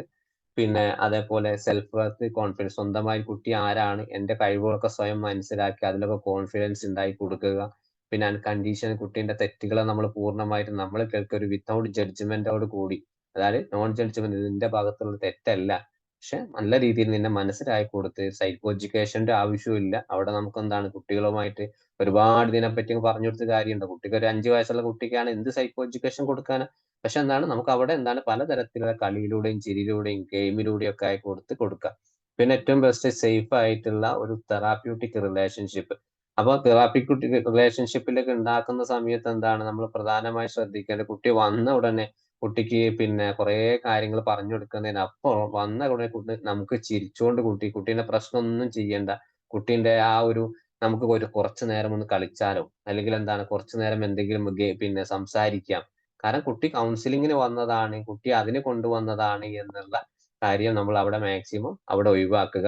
കാരണം ഡയറക്റ്റ് ആയിട്ട് കുട്ടിയുടെ യഥാർത്ഥം നിന്റെ പ്രശ്നങ്ങൾ ഇതൊക്കെയാണ്, നീ പഠനത്തിൽ കുറച്ച് മോശമുണ്ട്, നമുക്ക് അതൊക്കെ ശരിയാക്കി എടുക്കണം എന്ന് പറയുമ്പോൾ എന്താണ് കുട്ടിക്ക് തന്നെ അൺസേഫ് തോന്നുകയാണ്. എന്നെ എന്തിനോ കൊണ്ടാക്കാൻ വന്ന. മുമ്പ് ഒരു കുട്ടി എന്നോട് ചോദിച്ചിട്ടുള്ളതാണ്, പിന്നെ പാരന്റും അച്ഛനും അമ്മയും എന്നോട് അവരെ കൂടെ കുട്ടീനെ പറിച്ച് കുറെ കാര്യങ്ങൾ പറഞ്ഞു. അപ്പൊ ഞാൻ പറഞ്ഞു തൽക്കാലം നിങ്ങളൊന്ന് പുറത്തിറങ്ങി ഞാൻ കുട്ടിയുമായിട്ട് സംസാരിക്കാം. ഇവര് പുറത്തിറങ്ങി എന്ന് കണ്ടപ്പോ തന്നെ കുട്ടി തലയുയർത്തി എന്നോട് ചോദിക്കുകയാണ്, എന്നെ നന്നാക്കുന്നില്ലേ, എന്നെ നന്നാക്കാൻ കൊണ്ടുവന്നതല്ലേ ഇവിടെ. കാരണം എന്താണ്, വീട്ടിൽ നിന്ന് കുട്ടീനോട് എന്താ പറയുക, നിന്നെ ഒരാളെ കൊണ്ട് നന്നാക്കാൻ കൊണ്ടുപോവാണ്, നിന്നെ കുറച്ച് ചികിത്സിക്കും എന്നാലേ നീ ശരിയാവുമെന്ന് പറഞ്ഞിട്ട് ആ കുട്ടീനെ പറഞ്ഞിട്ട് ആ കുട്ടി എന്താണ് നമ്മളോട് അത് ചോദിക്കുക, എന്നെ നന്നാക്കുന്നില്ലേ എന്നുള്ളത്. അപ്പൊ ആ രീതിയിലായിരിക്കരുത് നമ്മുടെ ഒരു തെറാപ്യൂട്ടിക് റിലേഷൻഷിപ്പ് ഉണ്ടാക്കേണ്ടത്. പിന്നെന്താണ് മാക്സിമം എന്താണ് കുട്ടിയുടെ ഈ ഒരു യാത്ര നമ്മുടെ കൂടെ ഉണ്ടാവുന്ന കുറഞ്ഞ സെഷനുകളാണെങ്കിലും മാക്സിമം കുട്ടിക്ക് നല്ല സപ്പോർട്ടോട് കൂടി ആ കുട്ടിയുടെ പ്രയാസങ്ങൾ നമ്മൾ തിരിച്ചറിഞ്ഞ് അവർക്ക് എന്താണ് ചെയ്തു കൊടുക്കേണ്ടത് എന്നുള്ളത് നമ്മൾ പൂർണ്ണമായിട്ടും അതിലേക്ക് ഇറങ്ങുക. പിന്നെ ഇതിൽ നമുക്ക് കുറച്ച് എങ്ങനെയൊക്കെയാണ് പിന്നെ ഈ ഒരു തെറാപ്പിയിലേക്ക് നമുക്ക് ഏതൊക്കെ മാർഗങ്ങൾ ഉപയോഗിക്കാം. ഏറ്റവും എന്നത് ബിൽഡ് ട്രസ്റ്റീവ് റിലേഷൻഷിപ്പ് തന്നെയാണ്. കുട്ടിക്ക് സ്വതന്ത്രമായിട്ട് ഫ്രീഡമായിട്ട് സംസാരിക്കാൻ ഒരു ഇടം നമ്മൾ ഉണ്ടാക്കി കൊടുക്കുന്നു. വിമർശനങ്ങളൊക്കെ മാക്സിമം ഒഴിവാക്കുക. കുട്ടിയുടെ തെറ്റുകളൊക്കെ നമ്മൾ മനസ്സിലാക്കി അത് കൂടുതൽ ഡിസ്കഷനിൽ പോവാതിരിക്കുക. പിന്നെ use play based communication, play therapy, art therapy പോലുള്ള കാര്യങ്ങൾ അവിടെ ഉപയോഗിക്കുക. അതൊരു നാച്ചുറൽ ലാംഗ്വേജ് ആണ്. കാരണം ഡയറക്റ്റ് ആയിട്ട് നമുക്ക് കുട്ടിക്ക് കുറച്ച് കളി വന്ന ഉടനെ കുറച്ച് കളിയും കുട്ടിയുടെ ആ ഒരു പോസിറ്റീവ് ആയിട്ടുള്ള ആക്ടിവിറ്റീസ് ഒക്കെ ഒന്ന് മനസ്സിലാക്കാനും കുട്ടി ഒന്ന് ഓപ്പൺ അപ്പ് ആവാനും ഒക്കെ നമുക്ക് എന്താണ് ഈ ഒരു പ്ലേ ടൈപ്പ് ഓഫ് കമ്മ്യൂണിക്കേഷൻ വളരെ നല്ലതാണ്.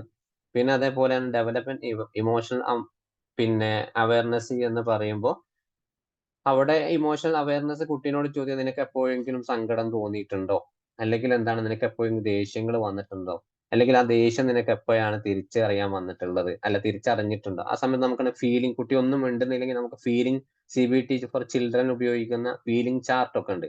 അതായത് ഒരുപാട് ഇമോജികൾ വെച്ചത് ഏതാണ് ഇമോജി കുട്ടീനെ കൊണ്ട് തന്നെ കാണിച്ചു കൊടുക്കുന്ന രീതി. അതേപോലെ റോൾ പ്ലേ എന്താണ്, കുട്ടിക്ക് ഒരു ഗെയിംസ് പോലെ നമ്മളൊരു തെറാപ്പിസ്റ്റ് കുട്ടീന്റെ സ്ഥാനത്ത് ഇരിക്കുക, കുട്ടീനെ പറയാ ഞാൻ എന്റെ കുറച്ച് കാര്യം സങ്കടമൊക്കെ നിന്നോട് പറയാം, അപ്പൊ നീ അതെങ്ങനെയാണ് മനസ്സിലാക്കുന്ന ആ ഒരു രീതിയാണ് റോൾ പ്ലേ. ആ രീതിയിൽ നമുക്ക് കൊടുക്കാം.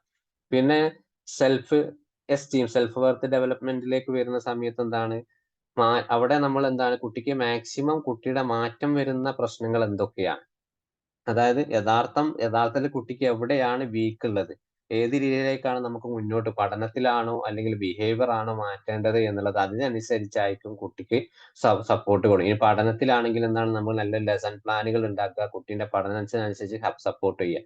ഇപ്പൊ കുട്ടിയുടെ സ്വഭാവത്തിലാണ് വ്യത്യാസമുള്ളത് മാറ്റേണ്ടതെങ്കിൽ എന്താണ് ആ കുട്ടിയുമായിട്ട് നല്ല രീതിയിൽ കളിയിലൂടെയും ചിരിയിലൂടെയും ഗെയിംസിലൂടെ ഒക്കെ നമുക്ക് എന്താണ് കുട്ടിയുമായിട്ട് നല്ല റാപ്പ് ബിൽഡപ്പ് ഉണ്ടാക്കിയിട്ട് കുട്ടിക്ക് എല്ലാം ഓപ്പൺ ആക്കി, ഏതൊരു സാഹചര്യം എന്ത് ബുദ്ധിമുട്ട് വന്നാലും എനിക്ക് കേൾക്കാനും പറയാനും ഒരാളുണ്ട് എന്നുള്ള തോട്ട് നമ്മൾ ഉണ്ടാക്കിയെടുക്കുക.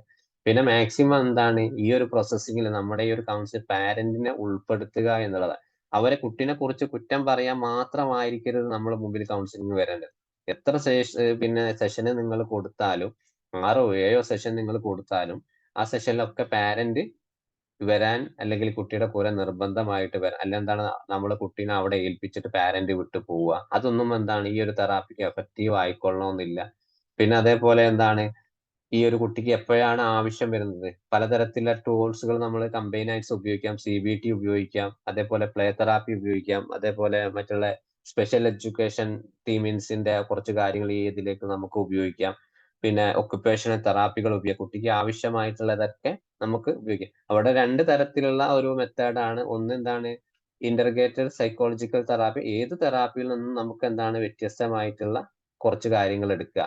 പിന്നെ നമ്മൾ നോർമലായി കൗൺസിലിംഗ് ഉപയോഗിക്കുന്ന എക്ലറ്റിക് അപ്രോച്ച് ആണ്. നമ്മുടെ മനസ്സിൽ എന്താണ് തോന്നുന്നത് അത് കുട്ടിക്ക് കൊടുക്കുക, അല്ലെങ്കിൽ ക്ലയന്റിന് കൊടുക്കുക. പക്ഷെ കുട്ടികളെ കാര്യത്തിൽ എക്ലറ്റിക് അപ്രോച്ച് അത്ര വർക്ക്ഔട്ട് ആയിക്കൊള്ളണമെന്നില്ല. ഇന്റർഗ്രേറ്റഡ് തന്നെയാണ് ഏറ്റവും ബെസ്റ്റ്. കാരണം പല തെറാപ്പിയും നമുക്ക് പല ടൂൾസും ആയിട്ട് എടുക്കേണ്ടി വരും.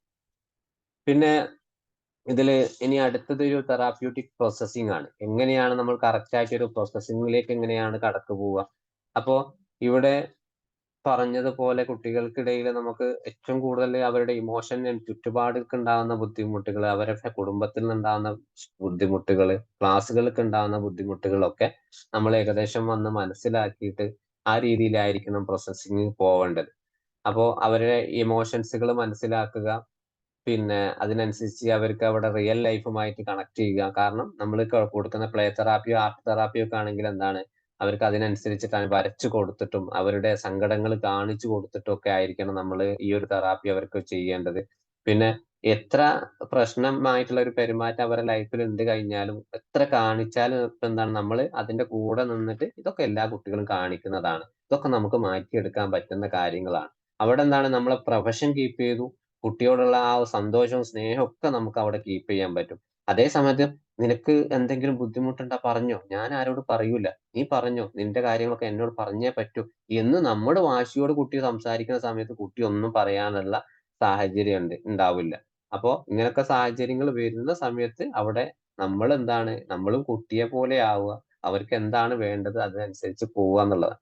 ഒക്കെ ജസ്റ്റ് നമ്മൾ പറഞ്ഞിട്ടുള്ള കാര്യങ്ങൾ തന്നെയാണ്. ഇനിയിപ്പോ സ്റ്റേജസ്, അതപ്പോ ഇതിൽ പ്രധാനമായിട്ട് കുറച്ച് കാര്യങ്ങൾ നമുക്ക് എങ്ങനെയൊക്കെയാണ് പൂർണ്ണമായിട്ട് ഒരു തെറാപ്യൂട്ടിക് പിന്നെ അലയൻസ് നമുക്ക് ഏതൊക്കെ രീതിയിൽ ഉണ്ടാക്കിയെടുക്കാം എന്നുള്ളതാണ്. അപ്പോൾ ഇതിലൊരു 7 സ്റ്റേജസ് ആണ് ഇതിൽ പ്രധാനമായിട്ടും അന്ന് ഉപയോഗിക്കേണ്ടത്. ഒന്ന്, അൺവില്ലിങ് ടു കമ്മ്യൂണിക്കേഷൻ ഓപ്പൺലി. അതായത് തുറന്ന് പറയാൻ പല കുട്ടികൾക്കും താല്പര്യം ഉണ്ടാവില്ല. അപ്പോ കുട്ടി മിണ്ടാതിരിക്കും, ചിലപ്പോൾ ഭയങ്കര ആങ്സൈറ്റി, പേടി ഉണ്ടാവും. അപ്പൊ അവിടെ എന്താണ്, നമ്മൾ നല്ല വിശ്വാസത്തോടു കൂടി ആ കുട്ടിയെ സ്നേഹത്തോട് നമ്മൾ കഴിച്ചപ്പോ ഒന്ന് വേണമെങ്കിൽ നമുക്ക് ആ കുട്ടിയെ ഒന്ന് തലോടുകയോ അല്ലെങ്കിൽ ജസ്റ്റ് ഒന്ന് എടുത്ത് പുറത്തേക്ക് ഒന്ന് കൈ പിടിച്ച് നടക്കുകയോ, അല്ലെങ്കിൽ ടോയ്സ് ഒക്കെ ഒരുപാട് അവിടെ ഏതെങ്കിലും ഭാഗത്തുണ്ടെങ്കിൽ ആ കുട്ടീനെ അടുത്തേക്ക് ഒന്ന് കൊണ്ടുപോയി പ്രശ്നബാധിത ആ കാര്യങ്ങളൊന്നും ചോദിക്കാതെ കുറച്ച് കുട്ടിയുമായിട്ട് ഫ്രണ്ട്സുകൾക്ക് എങ്ങനെയൊക്കെയാണ്, എത്രാം ക്ലാസ്സിലാണ് പഠിക്കുന്നത്, ഏറ്റവും ഇഷ്ടപ്പെട്ട ടീച്ചർ എന്തൊക്കെയാണ്, നമ്മളോടുള്ള ചെറിയൊരു വിശ്വാസം അവിടെ കുട്ടികൾക്ക് ഉണ്ടാക്കിയെടുക്കുക എന്നുള്ളതാണ്. പിന്നെ അടുത്തത് കോഷ്യസ് ഇമോഷണൽ എക്സ്പ്ലോറേഷൻ. അപ്പോ വികാരങ്ങളെ ഒരു പുറന്തള്ളിച്ചുണ്ടാക്കുക എന്നുള്ളത്. പുറന്തള്ളിച്ച് എങ്ങനെ ഉണ്ടാക്കുക, കാരണം അമ്മ ഭയങ്കര ദേഷ്യത്തിലാണ്, എന്നോട് ഭയങ്കര ദേഷ്യമായി കാണിക്കുന്നുണ്ട്. അപ്പൊ എന്താണ്, ആ സമയത്ത് അമ്മക്ക് ആ സമയത്ത് നിനക്കെന്താ തോന്നുന്നു, അമ്മക്ക് ദേഷ്യം വന്നു, മോന് ദേഷ്യം വന്നു എന്നുള്ള രീതി. കാരണം അവരുടെ ഇമോഷൻസ് അവർക്ക് മനസ്സിലാവുമെന്ന് അറിയാൻ വേണ്ടി അവരെന്താണ് നമ്മളോട് പറഞ്ഞു. ഒരു കുട്ടി പറയാണ്, എന്നോട് അമ്മക്ക് ഇഷ്ടമില്ല. അപ്പൊ കുട്ടി അപ്പൊ നിനക്ക് അമ്മയോട് ഇഷ്ടമുണ്ടോ എന്നുള്ള, അല്ലെ വീട്ടിൽ വേറെ ആർക്കും മോനോട് ഇഷ്ടമില്ലേ എന്നുള്ള രീതിയിൽ അവരുടെ ഇമോഷൻസ് നമ്മൾ മാക്സിമം എന്താണ് പുറത്തേക്ക് കൊണ്ടുവന്ന രീതിയായിരിക്കണം. പിന്നെ describe the feeling and expression എന്ന് പറയുമ്പോൾ പിന്നെ അവർക്ക് എന്താണ് പറയാൻ ഉണ്ടാവുന്ന ചില കാര്യങ്ങൾ. ഇപ്പൊ ഉദാഹരണം പറയാണ്, അമ്മ എനിക്ക് എന്നോട് എപ്പോഴും വാശിയും ദേഷ്യവും കാണിക്കുന്നത്, എന്നോട് മറ്റുള്ള കുട്ടികളോട് വളരെ സ്നേഹം, എന്നോട് മാത്രം ദേഷ്യം കാണിക്കുകയാണ് അമ്മ പറയാണ്. അപ്പൊ ആ സമയത്തൊക്കെ എന്താണ്, എനിക്ക് ചില സമയത്തൊക്കെ എനിക്ക് വല്ലാത്ത സങ്കടം തോന്നാറുണ്ട്. ആ സങ്കടങ്ങൾ എങ്ങനെയാണ് നീ പുറത്ത് കൊണ്ടുവന്നിട്ടുള്ളത്, അതിനെ ഒന്ന് വിവരിക്കാൻ പറ്റുമോ? അതായത് ഈ സമയത്ത് നീ കരഞ്ഞിട്ടുണ്ടോ, അമ്മ അങ്ങനെയൊക്കെ ചെയ്യുന്നത് കണ്ട് നീ കരഞ്ഞിട്ടുണ്ടായിരുന്നോ, അല്ലെങ്കിൽ ഈ സങ്കടം നീ ആരോടെങ്കിലും പറഞ്ഞിട്ടുണ്ടായിരുന്നോ എന്നുള്ള രീതിയിലായിരിക്കണം അവരോട് നമ്മൾ ചോദിക്കേണ്ടത്, ഈ ഒരു തെറാപ്പിന്റെ പ്രോഗ്രസ് പോകേണ്ടത്.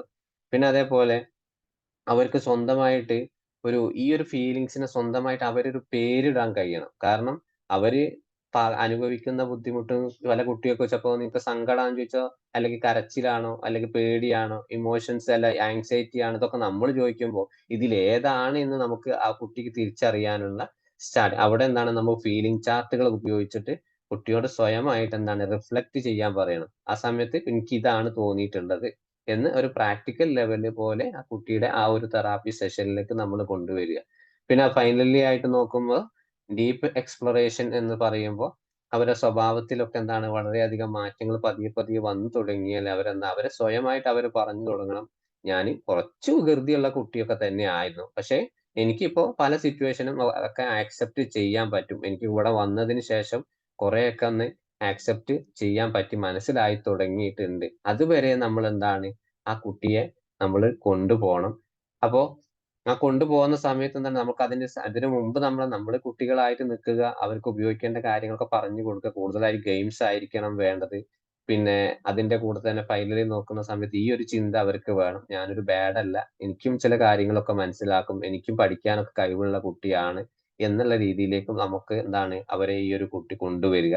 പിന്നെ തീരുമാനങ്ങളൊക്കെ എടുക്കുന്ന സമയത്ത് അവർക്ക് സ്വയം തോന്നുന്ന കാര്യങ്ങളാണ്. ചില തീരുമാനങ്ങൾ എടുക്കുമ്പോൾ അല്ലെങ്കിൽ എന്റെ വീട്ടില് അല്ലെങ്കിൽ എന്റെ കുടുംബത്തില് ഞാൻ പഠിക്കാൻ സമയത്ത് മറ്റുള്ളവരുടെ ബുദ്ധിമുട്ടൊക്കെ അല്ലെങ്കിൽ ഞാൻ ഒരുപാട് കുട്ടികളെ ഉപദ്രവിക്കുന്നുണ്ട്. ആ ഉപദ്രവിക്കുന്ന സമയത്ത് മറ്റുള്ള ആ കുട്ടികളും ഇതുപോലെ വളരെ ബുദ്ധിമുട്ട് അനുഭവിക്കുന്നുണ്ട് എന്നുള്ളത് നമ്മൾ ഈ ഒരു ആർട്ട് തെറാപ്പിയിലൂടെയോ അല്ലെങ്കിൽ പ്ലേ തെറാപ്പിയിലോ ഒക്കെ അവർക്ക് കാണിച്ചു കൊടുക്കണം. ഏറ്റവും മെയിൻ ആയിട്ട് ഇതിന്റെ കുട്ടികൾക്കുള്ള പ്രോഗ്രസ് എന്ന് പറയുന്ന ആർട്ടും പ്ലേ തന്നെയാണ്. മാക്സിമം അത് തന്നെ ഉപയോഗിക്കുക അതിന്റെ ടേംസ് അനുസരിച്ച്. ഇനിയിപ്പോ ചില കാര്യങ്ങൾ ഒരു തെറാപ്പി സെഷനിൽ പിന്നെ പല ബുദ്ധിമുട്ടുകളും നമുക്ക് ഉണ്ടാവും. അപ്പൊ അതിന് കുറച്ച് കാര്യങ്ങൾ നമ്മൾ ശ്രദ്ധിക്കേണ്ടതുണ്ട്. തെറാപ്പിയിൽ നമ്മൾ ഒരുപാട് അങ്ങോട്ട് മാറ്റങ്ങൾ നമ്മൾ ശ്രദ്ധിക്കും. കുട്ടിക്ക് എന്തെങ്കിലുമൊക്കെ ഒന്ന് ചെയ്തു കൊടുക്കണം, എന്തെങ്കിലുമൊക്കെ മാറ്റങ്ങൾ ഉണ്ടാവണം എന്നുള്ളത്. അപ്പോ ആ സാഹചര്യത്തിൽ കുട്ടി ചിലപ്പോ ഭയങ്കര കോപ്പറേറ്റീവ് ആയിരിക്കില്ല, അല്ലെങ്കിൽ ഫാമിലി കോപ്പറേറ്റീവ് ആയിരിക്കില്ല. അങ്ങനെ പല ബുദ്ധിമുട്ടുകളും നമ്മൾ ഉണ്ടാവും. അപ്പോ ചില സമയത്ത് കുട്ടി അവിടെ തന്നെ ക്ലാസ്സിൽ നിന്ന് തന്നെ സെഷനിൽ നിന്ന് ഇറങ്ങി പോവാനുള്ള സാധ്യതകളുണ്ട്. പിന്നെ അത് റിലേറ്റഡ് ആയിട്ട് നോക്കുമ്പോൾ കുട്ടി പറയും, എനിക്ക് ഇവിടെ നിങ്ങൾ ചോദിച്ചിരുന്ന മറുപടി പറയാൻ പറ്റില്ല, എനിക്ക് പിന്നെ ഞാനത് മോശക്കാരനല്ല എന്നൊക്കെ ഏത് സാഹചര്യത്തിൽ ആ കുട്ടി പറയുന്നത് നമ്മുടെ ആ ഒരു പുഷിങ് ഉണ്ടാവുമല്ലോ. കുട്ടിനോട് പറയാം, നിനക്ക് എല്ലാ കാര്യങ്ങളും ഇവിടെ തുറന്ന് പറയാം, മുതിർന്നവരോട് പോലെ സംസാരിക്കുന്നത് പോലെ കുട്ടിയോട് സംസാരിച്ചു കഴിഞ്ഞാൽ നിന്റെ കാര്യങ്ങൾ ഇവിടെ പറയും, അല്ലെങ്കിൽ നിന്നെ അച്ഛനും അമ്മയും ആ രീതിയിലാണ് വളർത്തിയിട്ടുള്ളത്, അവർക്ക് പറയുന്ന കുറെ കേൾക്കണ്ടേ എന്നുള്ളൊരു ഉപദേശ ടൈപ്പ് കൊടുക്കുന്ന സമയത്ത് അതാണ് പുഷിങ് ദ റിവർ എന്ന ഒരു ഒഴുക്കിനനുസരിച്ച് നദിയെ തടഞ്ഞു നിർത്തുക എന്നൊക്കെ പറയാറില്ലേ. ആ ഒരു ഇതില് ഒരിക്കലും അവരുടെ ലൈഫിൽ കൂടാൻ പാടില്ല. എമ്പതി ആൻഡ് സിമ്പതി ആ ടൈപ്പിലേക്ക് കൊണ്ടുവരിക. ഇനി അടുത്തത് ups and down in therapy എന്ന് പറയുമ്പോൾ ഇവർക്ക് ചില ഒരു സാഹചര്യം, ചില കുട്ടികൾക്ക് വലിയമായിട്ടുള്ള മാറ്റങ്ങളൊന്നും ചിലപ്പോ ഈ ഒരു കൗൺസിലിംഗ് സെഷനിൽ അവർക്ക് ഉണ്ടായിക്കൊള്ളും. നേരത്തെ പറഞ്ഞതുപോലെ ചില പ്രത്യേകിച്ച് അബ്യൂസ് ട്രോമ നടന്നിട്ടുള്ള കേസുകൾ അവർക്ക് ചിലപ്പോ നമ്മൾ പല കാര്യങ്ങളും അവരോട് ചോദിക്കും, അവരൊന്നും റീപ്ലൈ ഉണ്ടാവില്ല. അവിടെ ആയിട്ട് അവർക്ക് സെൽഫ് ബർത്ത് സ്വയമായിട്ട് അവർക്ക് എന്തെങ്കിലും ഈ ഒരു വിഷയത്തെ കുറിച്ച് അവർക്ക് അറിവുണ്ടോ നോക്കുക, അവർ ഏത് രീതിയിലാണ് മെച്ചപ്പെടാൻ ഉദ്ദേശിക്കുന്നത് എന്നുള്ളത്. അപ്പോ അവിടെ ഒരു ഹീലിംഗ് നടക്കുന്ന സമയത്ത് അവർക്ക് ഇമോഷൻ ഹീലിംഗ് ആയിരിക്കും ഏറ്റവും കൂടുതൽ. അവർക്ക് ഉള്ളിൽ അനുഭവിക്കുന്ന വൈകാരികമായിട്ടുള്ള പ്രയാസങ്ങളെ നമ്മൾ തിരിച്ചറിയുക, അതിനനുസരിച്ചായിരിക്കും നമ്മളെ പ്രോഗ്രസ് ഉണ്ടായിരിക്കേണ്ടത്. പിന്നെ എപ്പോഴും ഇതിനെ ഈ ഒരു ഹീലിംഗ് ഒക്കെ ചെയ്യുന്ന സമയത്ത് നമ്മള് പിന്നെ ഫാമിലിയുമായിട്ട് കൂടുതലായിട്ട് അവരെ കൂടെ നിർത്തുക. അതിനനുസരിച്ചായിരിക്കണം നമ്മളെ ഈ ഒരു അൺകണ്ടീഷണൽ പോസിറ്റീവ് റിഗാർഡ് ഒക്കെ അവിടെ കൊടുക്കേണ്ടത്. ഇനി ഈ ഒരു തെറാപ്പിന്റെ ഒരു ബിഗിനിങ്, അതായത് അതിന്റെ സ്ട്രക്ചർ നോക്കുന്ന സമയത്ത് പിന്നെ അധികം നമ്മള് ഒരുപാട് ടൂൾസും കാര്യങ്ങളും കുട്ടികൾക്ക് ഉപയോഗിക്കേണ്ട എന്ന് പറഞ്ഞു.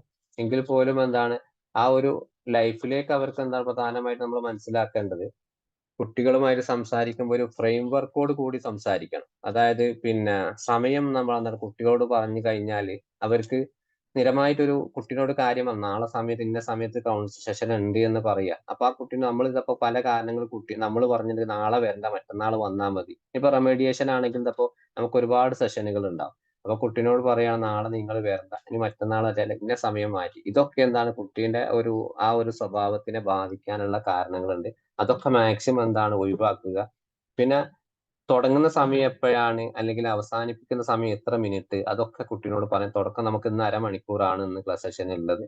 ആ സെഷൻ അരമണിക്കൂർ കഴിഞ്ഞ് കറക്റ്റ് ആയിട്ട് നിർത്തുകയും വേണം. കാരണം കുട്ടിക്ക് എങ്ങനെയെങ്കിലും ചിലപ്പോൾ ചില ചിന്തകൾ ഉണ്ടാവും, ഇവിടെ നിന്ന് എങ്ങനെ രക്ഷപ്പെട്ട് എങ്ങനെ പോയി കാണാൻ തീരാൻ കാത്തിരിക്കും. അപ്പൊ ആ ഒരു മെന്റാലിറ്റിയിലുള്ള കുട്ടികളോട് കറക്റ്റ് ആയിട്ട് നമ്മൾ അതിന്റെ സ്ട്രക്ചറും കാര്യങ്ങളും കറക്റ്റ് ആയിട്ട് പറഞ്ഞു കൊടുക്കുക. നല്ല രീതിയിൽ നമ്മൾ ഓപ്പൺ ആയിട്ട് തന്നെ കാര്യങ്ങൾ അവരോട് പറയുക. പിന്നെ സമയത്തിന്റെ കാര്യങ്ങൾ പ്രത്യേകിച്ച് അവരോട് പറഞ്ഞ സമയം മാറ്റാൻ പാടില്ല. അവരോട് പറഞ്ഞ ദിവസം തന്നെ കൊണ്ടുവരിക, കാര്യങ്ങൾ ചെയ്തു കൊടുക്കുക എന്നുള്ളതാണ്. പിന്നെ ബിഗിനിങ്ങിൽ ചെയ്യുന്ന സമയത്ത് ഏറ്റവും നല്ലത് നമ്മൾ പറഞ്ഞത് തന്നെ ബിൽഡ് റാപ്പോർട്ട്, നല്ല ഒരു റിലേഷൻഷിപ്പ് തെറാപ്യൂട്ടിക് അലയൻസ് ഉണ്ടാക്കിയെടുക്കുക. അത് പതുക്കെ ആയിരിക്കും ഉണ്ടാവുക. നമ്മൾ വിചാരിച്ചോളം നല്ലൊരു റിലേഷൻഷിപ്പ് കുറെ പെട്ടെന്ന് ഉണ്ടായിക്കൊള്ളണമെന്നില്ല.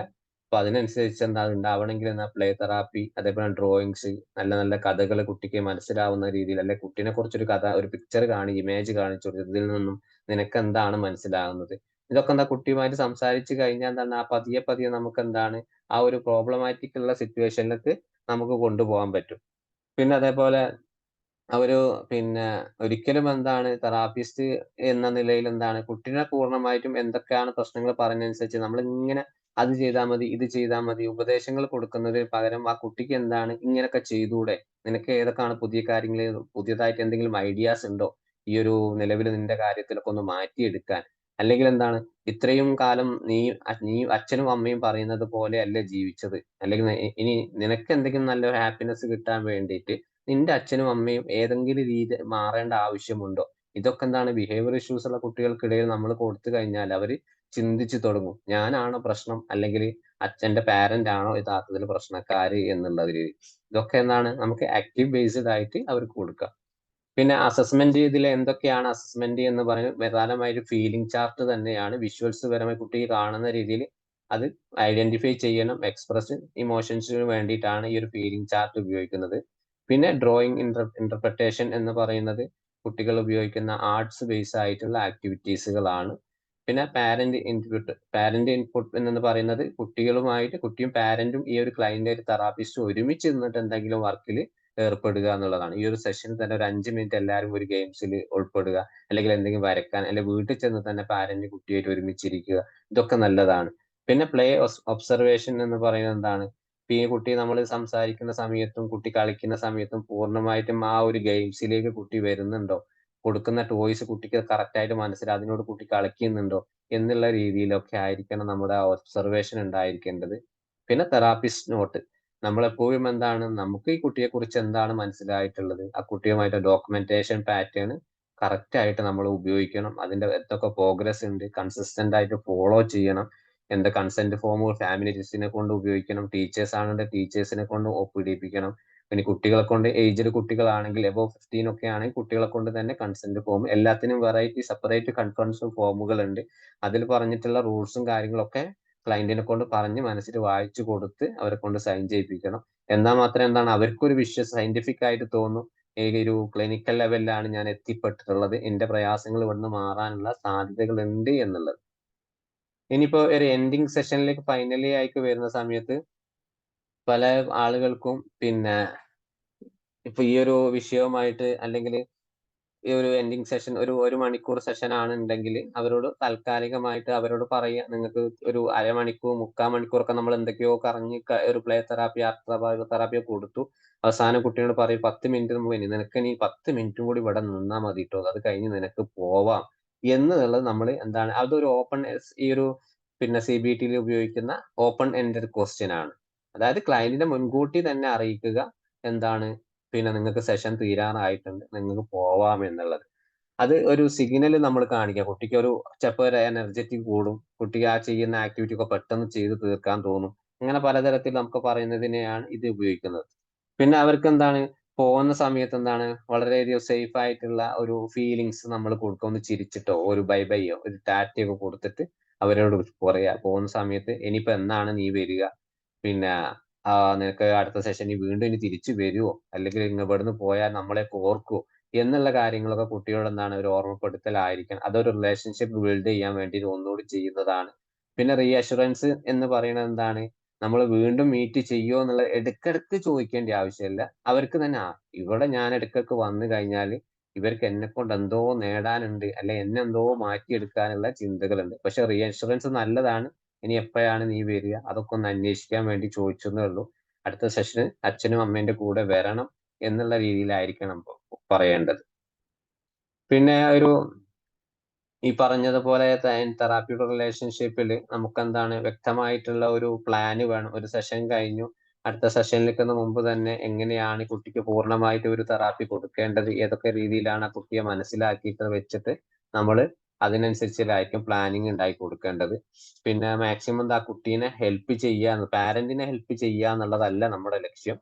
കാരണം പാരന്റ് പല രീതിയിൽ നമ്മളോട് പറഞ്ഞിട്ടുണ്ടാവും, പക്ഷെ അവർക്ക് വേണ്ടിയിട്ട് ഒരു സാറ്റിസ്ഫാക്ഷന് വേണ്ടി നമ്മൾ എന്തെങ്കിലും ചെയ്ത് കാണിക്കുക എന്നുള്ളതല്ല. നമുക്ക് കുട്ടിക്ക് എന്തെങ്കിലും ചെയ്ത് കൊടുക്കാൻ വേണ്ടി കഴിക്കാം. പിന്നെ അതേപോലെ ഈ ഒരു തെറാപ്പി കൊണ്ട് കുട്ടിക്കൊക്കെ എന്തെങ്കിലും മാറ്റങ്ങൾ ഉണ്ടോ എന്നുള്ളത് നമുക്ക് ഈ ഒരു പാരന്റിനോട് ചോദിക്കാം. അതിനുശേഷം കുട്ടി എന്താണ് ഇതിൽ നിന്ന് അച്ചീവ് ചെയ്തിട്ടുള്ളത്, എന്താണ് തെറാപ്പിയിൽ കുട്ടിക്ക് കിട്ടിയിട്ടുള്ളത്. ഇത് തെറാപ്പി കഴിഞ്ഞാൽ കുട്ടിക്ക് ഈ സ്വഭാവം മൂലം താൽക്കാലിക ഒരു മാറ്റമുണ്ട്, പക്ഷെ ഇത് കഴിഞ്ഞു കഴിഞ്ഞാൽ കുട്ടി ഇനി എന്താണ് ചെയ്യാൻ പോകുന്നത്, ഇതൊക്കെ എന്താണ് അത് നമ്മൾ അറിയുക എന്നുള്ളതാണ്. ഒരു തെറാപ്യൂട്ടിക് റിലേഷൻഷിപ്പ് ഉണ്ട്. ഒരു എൻഡിങ് സെഷനിൽ ഫൈനലായി ഇപ്പൊ തെറാപ്പി കഴിഞ്ഞു പോയാലും കുട്ടിയോട് നമുക്ക് ചോദിക്കാനുള്ള കാര്യങ്ങളാണ്. കുട്ടിയുടെ മാക്സിമം റിഫ്ലക്ഷൻസ് അവിടെ നമ്മളൊന്ന് ഷെയർ ചെയ്യുക, ഫീഡ്ബാക്ക് ചോദിക്കുക എന്നുള്ളതാണ്. ഇനിയിപ്പോ ഇതില് ചില കാര്യങ്ങൾ വരാറുണ്ട്, ചില നഷ്ടങ്ങൾ സാധാരണ ഈ ഒരു കേസുകൾ വരാറുണ്ട്. കാരണം ചില കുട്ടികൾക്ക് ഉണ്ടാവും വല്ലാത്ത സംശയങ്ങൾ ഉണ്ടാവും. ഞാനെങ്ങാനും ഈ ഒരു തെറാപ്പിയിൽ വന്നു കഴിഞ്ഞാൽ ഞാനങ്ങ് നന്നായി പോകുന്നുള്ളത്. നന്നായി പോകുക മീൻസ് എന്താണ്, ഇതുവരെ എന്റെ പാരന്റും ടീച്ചേഴ്സും ഒക്കെ വിചാരിക്കും ഞാനാണ് തെറ്റുകാരി എന്നുള്ളത്. അപ്പൊ അവിടെ എന്താണ് ചിലപ്പോ കുട്ടിക്ക് കൂടുതലായിട്ടും ഒരു നിരാശകൾ ഉണ്ടാവും, ദുഃഖങ്ങൾ ഉണ്ടാവും. അതൊക്കെ എന്താണ്, അത് വലിയൊരു ലോസ് തന്നെയാണ്. അതിലേക്ക് ഒരിക്കലും പോവാൻ നമ്മൾ സമ്മതിക്കാൻ പാടില്ല. കുട്ടിയുടെ അതാ തുടക്കത്തിൽ പറഞ്ഞത് പോസിറ്റീവ് റിഗാർഡിങ് കണ്ടീഷനിങ് എന്ന് പറയുന്നത് അവർക്ക് അവരുടെ തെറ്റുകൾ എന്താണ്, അവരുടേതായ തെറ്റ് നമ്മൾ പുഷ് ചെയ്യാൻ പാടില്ല എന്നുള്ളത്. ഇനി അടുത്തത് അതിലാണ് ഈ ഒരു അബാൻഡൻമെന്റ്, ഒരു വിഡ്രോവൽ. ഞാൻ എപ്പോഴും ഒറ്റപ്പെട്ടു, കൺഫ്യൂസ്ഡ് ഉണ്ടാവും, ആംഗ്രി, സാഡ്, പലതരത്തിലുള്ള ബുദ്ധിമുട്ടുകൾ കുട്ടിക്ക് ഇത് കാരണം ഉണ്ടാവാനുള്ള സാധ്യത. അതേപോലെയാണ് അൺസാറ്റിസ്ഫാക്ടറി എൻഡിങ് എന്ന് പറയുന്നത്. ചിലർക്ക് ചില കുട്ടികൾക്ക് തെറാപ്പി സമയത്ത് എന്താണ് പിന്നെ ഒരു അറ്റൻഷൻ കിട്ടിക്കൊള്ളണമെന്നില്ല. പലതരത്തിലുള്ള റീസൺ ഉണ്ടാവും. ചിലപ്പോ പിന്നെ ആ കുട്ടിയെ അവിടെ കുട്ടി ചിലപ്പോ ഒരു സെഷന് വരാതിരിക്കുക, പാരന്റ് മാത്രം വരിക, എന്നിട്ട് പാരന്റിനോട് എന്താ പറഞ്ഞിട്ടുണ്ടെങ്കിൽ അത് നേരെ വീട്ടിൽ പോയി കുട്ടിക്ക് കൊടുക്കുക. അതൊന്നും ഒരിക്കലും എന്താണ് ഒരു സാറ്റിസ്ഫാക്ടറി അവിടെ കിട്ടാനുള്ള സാധ്യതകളില്ല.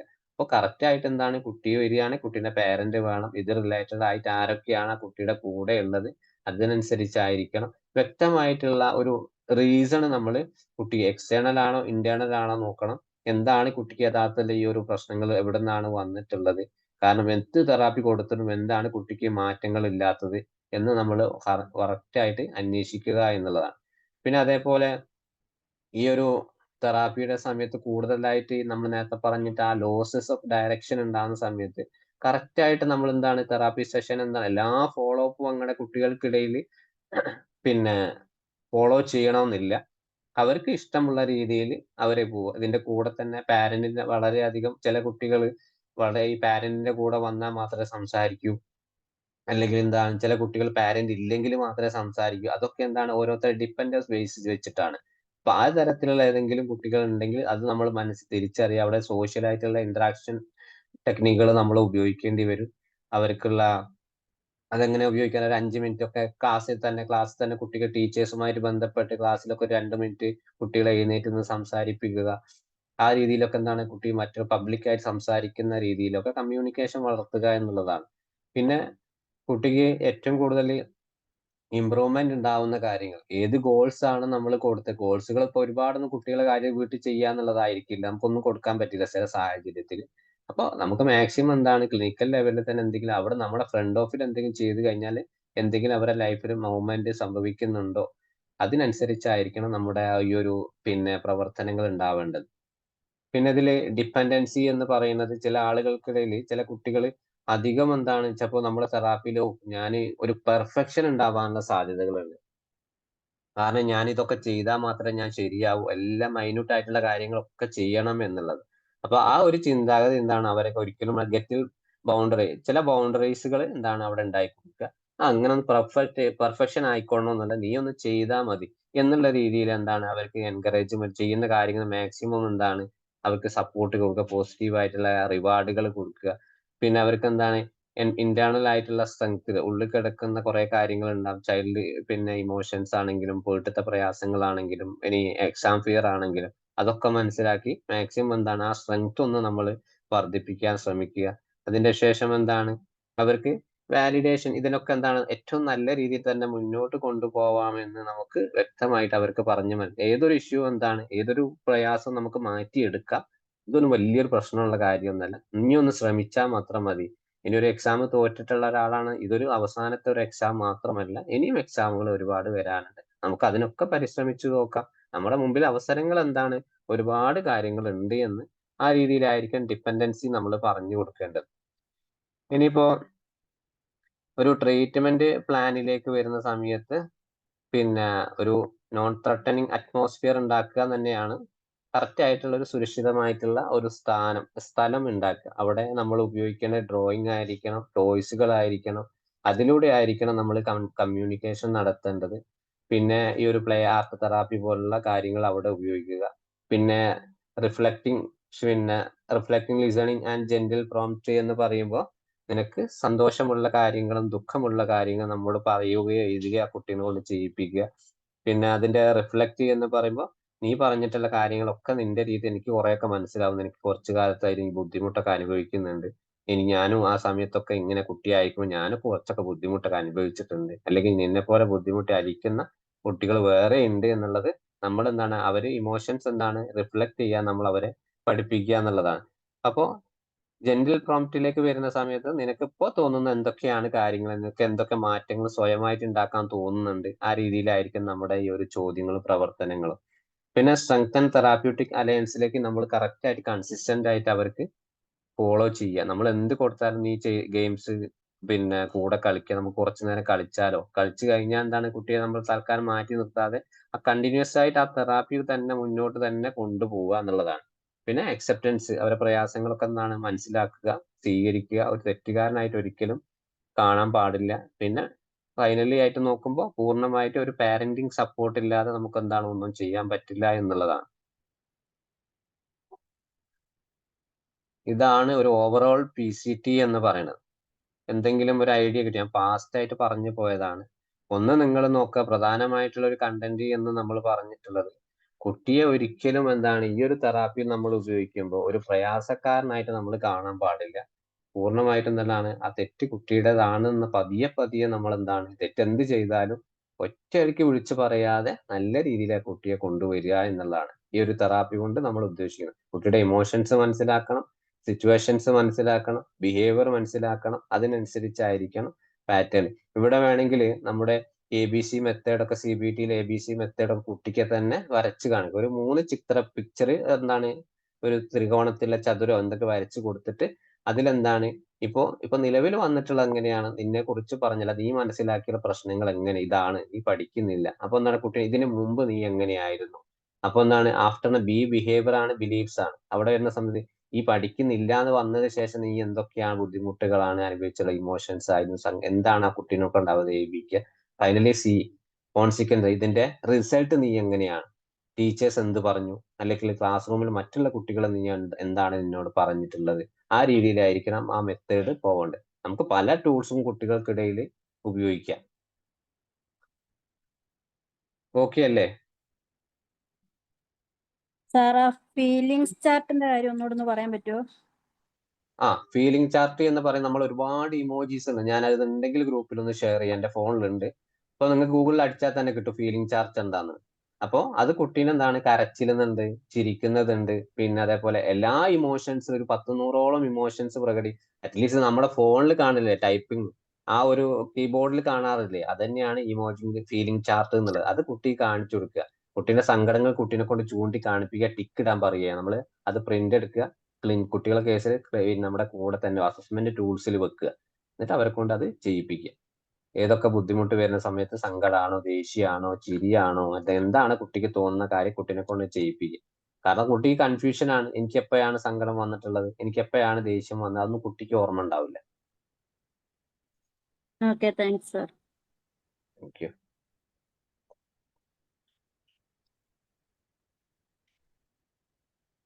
ഇപ്പോ ഏകദേശം ഒരു ഐഡിയ കിട്ടിയില്ലേ, ഒരു പേഴ്സൺ സെന്റേർഡ് അല്ലെങ്കിൽ ക്ലയന്റ് സെന്റേർഡ് തെറാപ്പി കുട്ടികൾക്കിടയിൽ എങ്ങനെ ഉപയോഗിക്കാം എന്നുള്ളത്?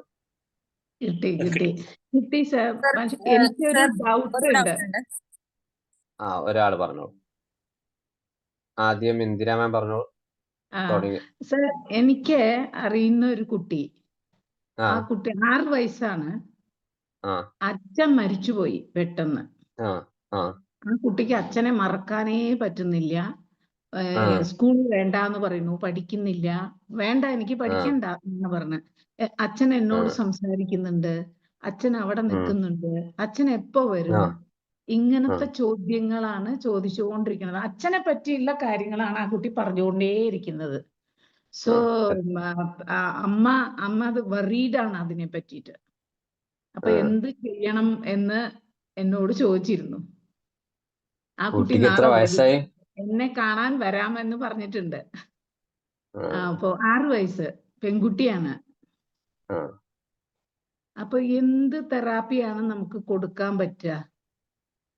ഇത് തെറാപ്പി എന്ന് പറയുന്നത് നമുക്ക് പറഞ്ഞത് വേണേ ഉപയോഗിക്കാം, പേഴ്സൺ സെന്റേർഡ് ഒക്കെ. ആ ആ ആ ആ പിന്നെ അതേപോലെ നമുക്ക് ആ കുട്ടിക്ക് ഇപ്പൊ നിലവിൽ വീട്ടിൽ നിന്ന് എപ്പോഴും അച്ഛനെ കുറിച്ച് മറ്റുള്ള ആളുകൾ പറയുന്നുണ്ടോ എന്ന് നോക്കണം. കാരണം ആ ഒരു സിറ്റുവേഷൻ സമയത്ത് ഇവര് ഏതായാലും മരിച്ചു പോയതാണല്ലോ.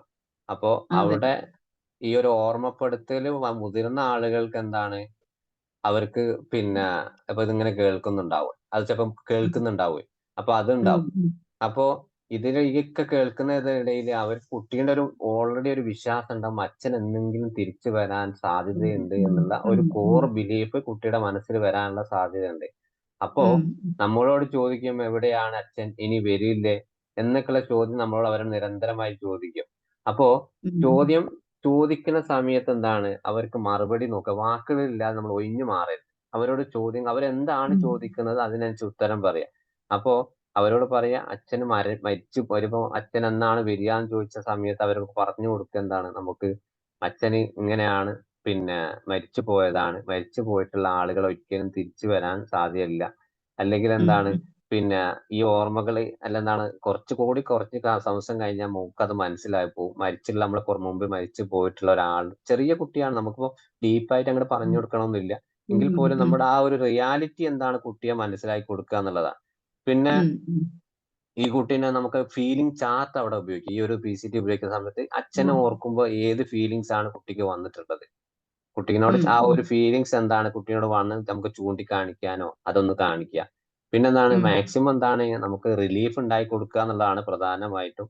വാക്കുകൾ ഒഴിച്ചല്ല, കുട്ടിയുടെ കൂടെ മാക്സിമം എന്താണ് ഫിസിക്കലി ആയിട്ട് തന്നെ ഉണ്ടാവുക. അവരോട് അച്ഛനെ കുറിച്ച് കൂടുതലായിട്ട് സംസാരിക്കാതിരിക്കുക. മറ്റുള്ള വീട്ടിൽ എന്തെങ്കിലും മറ്റുള്ള ആക്ടിവിറ്റീസിന് കുട്ടിക്ക് നിലവിലുണ്ടെങ്കിൽ അതിലൊക്കെ പൂർണ്ണമായിട്ടും ഫാമിലി അമ്മേന്റെ കൂടെ നിന്ന് തന്നെ എഴുതുകയോ വായിക്കുകയോ ഒക്കെ കുട്ടീന്റെ കൂടെ ചെയ്യുക. പിന്നെ അതിനുവേണ്ടി നമുക്ക് എന്താണ് ഇതില് മെമ്മറി ആക്ടിവിറ്റീസ് എന്ന് പറഞ്ഞിട്ടുള്ള ഈ ഒരു ഗ്രീഫ് കേസിൽ നമുക്ക് വേണേൽ കൊടുക്കാം. കുട്ടിയുടെ അച്ഛനെ കുറിച്ചിട്ടുള്ള ഒരു കാർഡ് കുട്ടീനെ കൊണ്ട് ഉണ്ടാക്കിപ്പിക്കാം. ഒരു പിക്ചർ കുട്ടി വരയ്ക്കുന്നുണ്ടെങ്കിൽ അത് ഉണ്ടായിരിക്കും. അച്ഛനെ കുറിച്ച് എന്താണ് ഫീലിങ്സ് കുട്ടിക്ക് ഉള്ളത് അത് വേണമെങ്കിൽ അച്ഛന് വേണ്ടി നമുക്ക് അത് ഉണ്ടാക്കി വെച്ച് എന്നും നമ്മുടെ കൂടെ സൂക്ഷിച്ചു വെക്കാം എന്നൊക്കെ പറഞ്ഞിട്ട് എന്താണ് നമുക്ക് ആ കുട്ടീന്റെ ആ ഒരു അറ്റ്ലീസ്റ്റ് നിലവിൽ ഒന്ന് നോക്കുക. പക്ഷേ ഇവിടെ ഒന്ന് ശ്രദ്ധിക്കേണ്ടത് ഡെവലപ്മെന്റ് വിഷയം, അല്ലാതെ ഫിസിക്കലി ആയിട്ട് ചില പ്രശ്നങ്ങൾ ഉണ്ടാവും. ഒന്ന്, കുട്ടിക്ക് സ്ലീപ്പിംഗ് ഇഷ്യൂസ് ഉണ്ടെങ്കിൽ അത് ആദ്യം നിർത്തണം. പിന്നെ ഈ അഗ്രഷൻ എന്ന് പറഞ്ഞിട്ടുള്ളത് ഉണ്ടെങ്കിൽ എന്താണ്, കുട്ടിക്ക് അത് റിഗ്രഷൻ എന്നുള്ള രീതിയിലാണ്. അവിടെ കുട്ടിക്ക് എന്താ ബെഡ് വെറ്റിങ്, നമ്മൾ നേരത്തെ പറഞ്ഞ എന്യൂറേസിസ് ഉണ്ടോ നോക്കുക. അതേപോലെ ഈ എപ്പോഴും വായു വിരലിലിടുന്ന സ്വഭാവങ്ങൾ നിങ്ങളെ ചില കുട്ടി അതുണ്ടോ നമ്മൾ ശ്രദ്ധിക്കണം. പിന്നെ ഈ ദേഷ്യം കുട്ടിക്ക്, അഗ്രഷൻ എപ്പോഴും കുട്ടിക്ക് എപ്പോഴും എന്തെങ്കിലും ചില കാര്യങ്ങൾ വരുമ്പോ ഉള്ളതാണോ എന്ന് നോക്കുക. അതൊക്കെ എന്താണ് നമ്മൾ കുട്ടികളുടെ കാര്യം നോക്കുക. അത് ഏകദേശം ഒന്ന് മനസ്സിലായി കഴിഞ്ഞാൽ തന്നെ നമുക്ക് എന്താണ് ഈ പറഞ്ഞതുപോലെ ആ കുട്ടിയുടെ കാര്യത്തിൽ മാറ്റങ്ങൾ ഉണ്ടാവും. പതിയെ ഉണ്ടാവും, പെട്ടെന്ന് റിസൾട്ട് ഉണ്ടാവില്ല. അത് നമ്മള് പാരന്റ് വിചാരിക്കുന്നത് പോലെ അല്ല, നമ്മൾ വിചാരിക്കും പോലെ ഒന്നും അങ്ങനെ കുട്ടികൾക്കിടയിൽ, പ്രത്യേകിച്ച് ഒരു ഗ്രീഫാണ്. അവിടെ ഒരു മുതിർന്ന ഒരാളാണെങ്കിൽ നമുക്ക് ഗ്രീഫ് തെറാപ്പി ഒക്കെ ഉപയോഗിച്ചിട്ട് ആളെ മാറ്റിയെടുക്കാം.